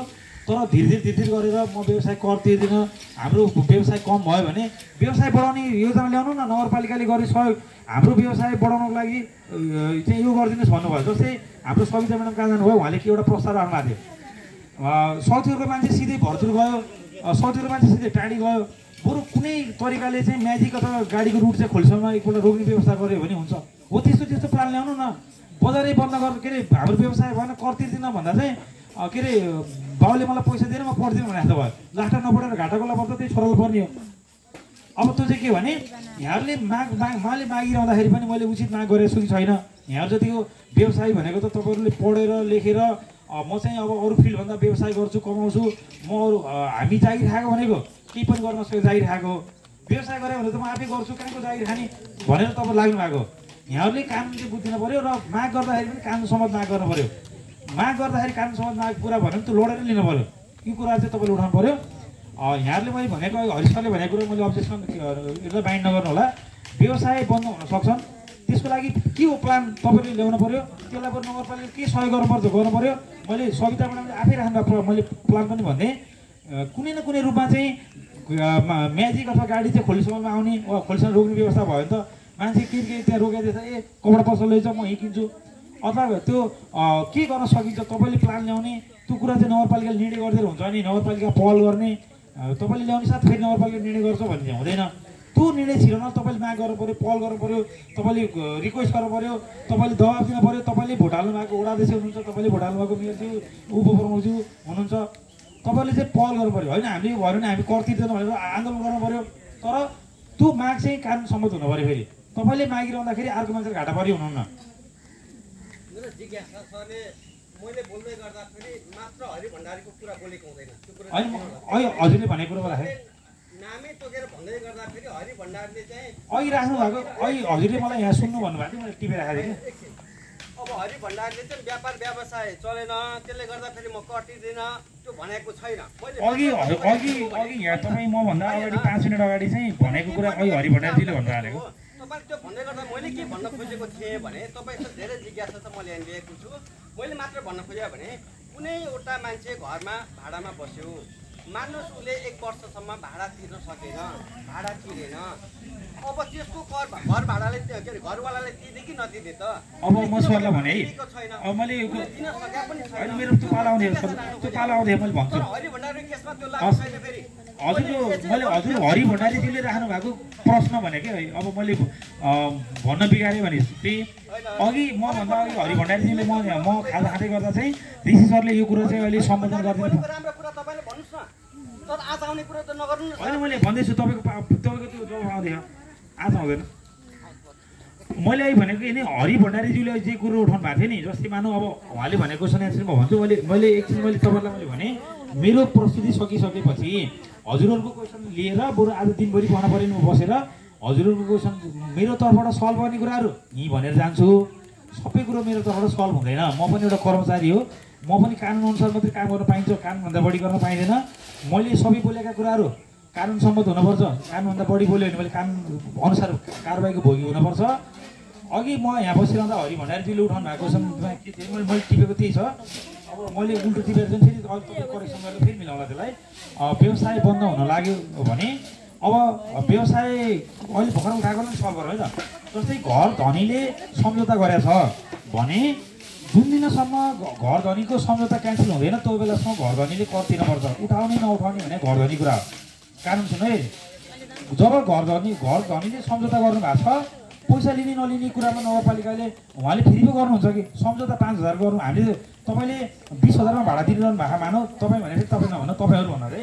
तपाईँहरूले 20,000 भाडा दिइरहनु भएको, सम्झौता चाहिँ 8,000 गर्नु भएको त हामीले खोजेर तपाईँले 20,000 गर्नु भएको त भन्न आएन नि हामी त। तपाईँले गरेको सम्झौता नै आधिकारिक कानुनी दस्तावेज हो।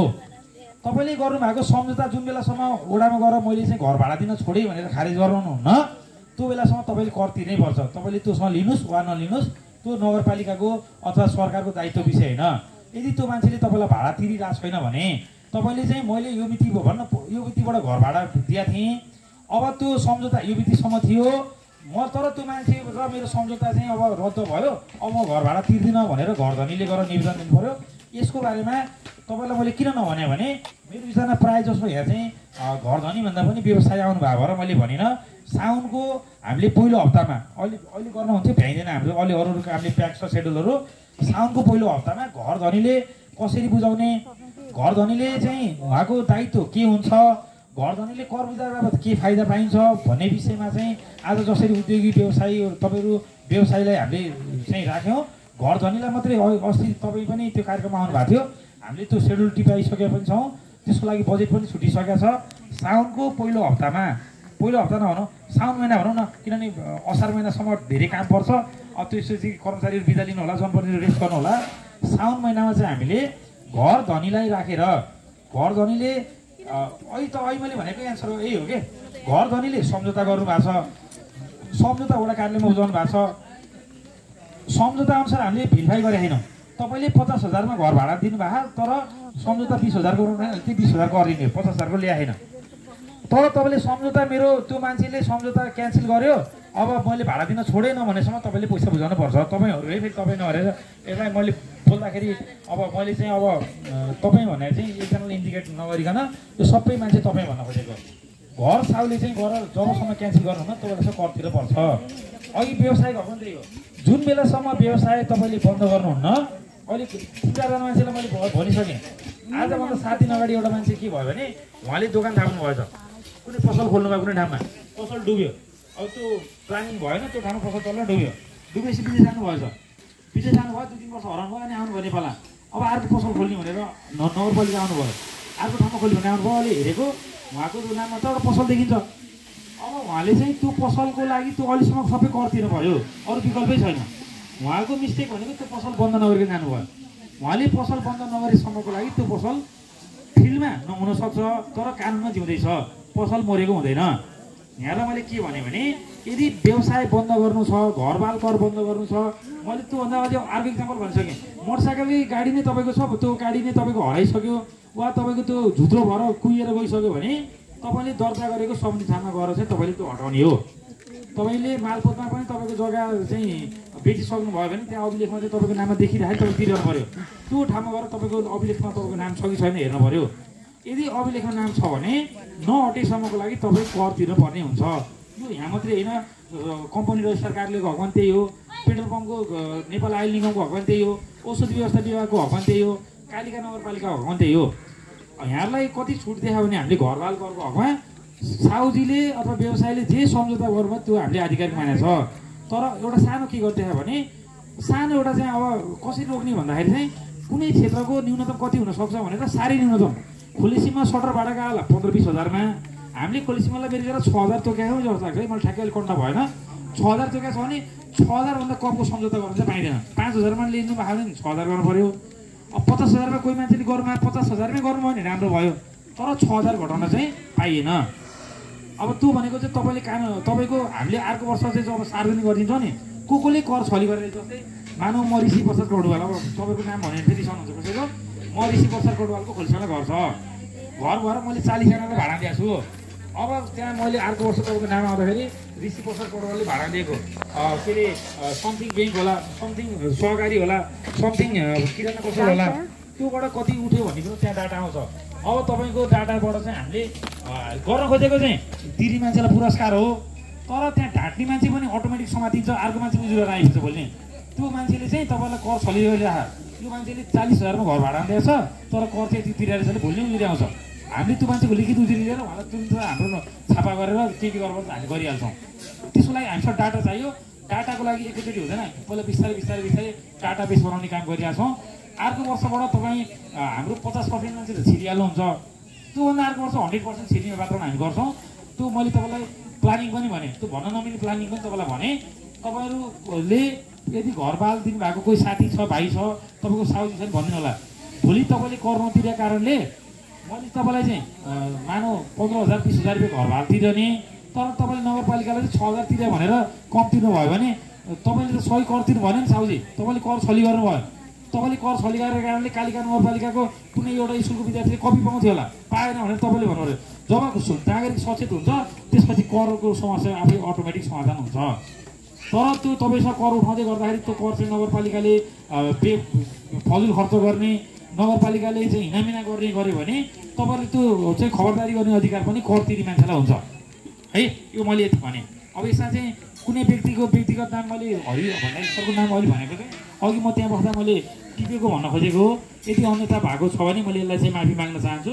अघि हरि भण्डारी सरले भन्नुभएको भन्ने प्रयोजनलाई भनेको, अरू चाहिँ हरि भण्डारी सरको बारेमा भन्दा त मैले अस्ति पनि भनेको थिएँ, उहाँले नबोलाए पनि प्रत्येक यस्तो कार्यक्रम सार्वजनिक सुनाइमा अरू अनुहार भन्दा नि हरि भण्डारी सरको देखिन्छ। उहाँले चाहिँ नगरपालिकालाई चाहिँ कम्प्लेन गर्नुभन्दा पनि उहाँको बढी जस्तो सुझाव जस्तो आउँछ। उहाँले भनेको कुराहरू हामीले कति कुराहरू त लागू पनि गरिसकेका छौँ। उहाँको प्रश्न कम हुँदै जानु भनेको उहाँले भनेको कुराहरू लागू हुँदै जानु हो नि त। किनभने त्यहाँ बस्ने भोलि हजुरहरू अहिले तल हुनुहुन्छ, भोलि कुनै कारणले चाहिँ चुनाव जित्यो भने तपाईँहरू पनि आउने अप्सन छ। भोलि तपाईँ यही अनुहारहरू वडा अध्यक्ष हुनसक्छ, यही अनुहारहरू नगर प्रमुख हुनसक्छ, नगर उपप्रमुख हुनसक्छ, कर्मचारी हुन नसक्नु होला, तर जनप्रतिनिधि अधिकार त तपाईँलाई छ नि त। त्यो हुँदै गर्दाखेरि भोलि त्यहाँ जाने साथ चुनाव जित्ने साथ त्यहाँ बिके हुन्छ भन्ने होइन, त्योभन्दा बिके मान्छे तल पनि हुन्छ। तर त्यो तल बस्ने मान्छेले चाहिँ कतिले गल्ती गर्ला र म चाहिँ भनौँला भन्दा पनि बरु यो सुझाव दिन पाएको हुन्थ्यो कि भनेर दिनुभयो भने चाहिँ त्यो चाहिँ सचेत नागरिक हुन्छ। यहाँहरूले दिएको सुझाव कार्यान्वयन गरेन भने राम्रो सुझाव त जसले पनि कार्यान्वयन गर्छ। हामीले मैले अहिले हरि भण्डारीजीको नाम अहिले भन्दै थिएँ, उहाँले चाहिँ प्रायः जसो सबै सार्वजनिक सुनाइमा जानुहुन्छ, उहाँले सुझाव दिनुहुन्छ। उहाँको बढी कम्प्लेन भन्दा पनि उहाँको बढी सुझाव जस्तो टाइपको हुन्छ। ती कुराहरूलाई चाहिँ हामीले नगरपालिकाको यो क्षेत्रमा छुटिरहेको चाहिँ भनेर जस्तै यहाँ भनिरहेको मध्ये पनि 8-9वटा विषय त उहाँले उठाउनु भएको विषयहरू पनि छ। त्यो कुराहरू भनेको सचेत नागरिकहरूले कुरा उठाइदियो भने त्यो विषयहरूलाई चाहिँ निर्णय गर्ने तहमा पनि काम गर्न सजिलो हुन्छ। त्यो निर्णय गर्ने तहमा भगवानलेतिर अटोमेटिक हुने पनि होइन, यस्तै छलफल गर्दा गर्दा गर्दा गर्दा एउटा निचोड आउने हो। यहाँहरूले सचेत नागरिकको हैसियतले सुझाव दिनु होला। हरि भण्डारीज्यूको मैले भनिहालेँ, उहाँ सार्वजनिक सुनाइ होस् अथवा कुनै नगरपालिकाले बोलाएको कार्यक्रम होस्, उहाँ चाहिँ छुट्नुहुन्न। बोलाएपछि एकचोटि बोलायो उहाँ चाहिँ आउनुहुन्छ। अब अर्को चाहिँ यो अघि सरले हरि भण्डारी सरले भनेको कुरोमा एउटा म भन्न चाहन्छु, कृषिलाई छुट दियो अनि व्यवसायीहरूलाई भन्ने चाहिँ नि सर, यसलाई भनौँ है। ल यो चाहिँ के हुन्छ, नगरपालिकाको आफ्नो चाहिँ पोलिसी हुन्छ। कालिका नगरपालिकाको पोलिसी भनेको चाहिँ आफ्नो पोलिसी हुन्छ नि त। प्रत्येक जस्तै अब खोलिसम्ममा 50जना व्यवसायी हुनुहुन्छ, सबैको एउटै पोलिसी हुन्छ छैन नि त। सबै नगरपालिका एउटा पोलिसी हुन्छ नि छैन। कालिका नगरपालिका पोलिसी के छ भने यहाँको कृषक र कृषि पेसा गर्ने मान्छे र पशुजन्य गर्ने व्यवसायलाई चाहिँ प्रमोट गर्ने, घुमाएर हुन्छ सिधै हुन्छ पैसा दिने, घुमाएर हुन्छ हुन्छ तिनीहरूको क्षमता विकास गर्ने। यहाँहरू पनि त्यो पेसा जान फेरि छुट्छ नि त। फेरि यो पेसा पनि गर्दा गर्दै त्यो पेसा पनि गर्न पाइन्छ, दुईवटा पेसा गर्न पाइने हुने होइन। त्यो यो पेसाभन्दा त्यो पेसा राम्रो छ भने एक साइड व्यवसाय त्यो नि हात हाल्दा हुन्छ क्या, त्यसले केही असर गर्दैन। कालिका नगरपालिकाको पोलिसी भनेको चाहिँ कृषि र पशुजन्यलाई गर्ने हो। हाम्रो नेपालमै धेरै तरकारी खेती हुने हाम्रो कालिका वडा नम्बर 1 र हाम्रो न्युरेनी अहिले पनि एकदमै राम्रो छ। त्यहाँ हामीले यति खर्च गरेका छौँ, बोरिङमा खर्च गरेका छौँ, टनेल खर्च गरेका छौँ, तपाईँको गाडी किनेका छौँ, कोल्ड स्टोर राखेका छौँ, मोल फ्रीमा दिएका छौँ, बिउ दिएका छौँ। त्यो भनेको के हो भने त्यहाँको मान्छे अन्ततगत त्यहाँको मान्छे धनी हुन्छ, अन्ततगत त्यहाँको मान्छे त्यहीँ रोजगार पाउँछ। अनि त्यसपछि गएर अन्तिममा हुने लास्टमा फाइदा कसलाई हुन्छ त? कालिकावासीलाई हुन्छ। यदि कालिका वडा नम्बर 1 को मान्छे धनी भयो भने त्यसले त्यो पैसा खर्च गर्न त फेरि दोकानमा जानु पऱ्यो, दोकानमा आउँदा तपाईँ पनि धनी हुनुहुन्छ। त्यसले कपडा नयाँ लाउँछ, कपडा किन्न त फेरि कपडा पसल आउने होला। अब पैसा कमाउनु थालेपछि उसलाई मिठो मिठो खानुपर्छ, किराना पसल आउने होला। एउटा चिज राम्रो हुँदाखेरि हामीले कृषि पशु भनेर अब हेर्न भएन। हामी नगरपालिकाको लागि व्यवसाय पनि एउटा क्षेत्र हो, कृषि पशु पनि एउटा क्षेत्र हो, अर्को पनि एउटा क्षेत्र हो। यहाँहरूले माग गर्दै गर्दाखेरि चाहिँ यसलाई यो कुरो बढी भयो, मलाई यो कुरो कम भयो भन्दा पनि मलाई यो कुरो चाहियो भनेर माग्नु पऱ्यो। यसलाई दिए कि नदिए मलाई मतलब भएन। एकछिनै सरहरू अब जम्मा 5 मिनट, अब म 5 मिनट टुङ्गेछु। यसलाई यो कुरो दिए कि नदिए मतलब भएन, तर हामीलाई यो चाहियो, व्यवसायलाई यो चाहियो भनेर यहाँले माग गर्नुभयो भने यो माग चाहिँ नगरपालिकाले पुरा गर्छ। यहाँहरूलाई मैले के अनुरोध गरेँ भने एउटा म इक्जाम्पल भन्छु। हामी कालिका नगरपालिकाको कतिसम्म खाउनुहुन्छ, जस्तै कालिका नगरपालिका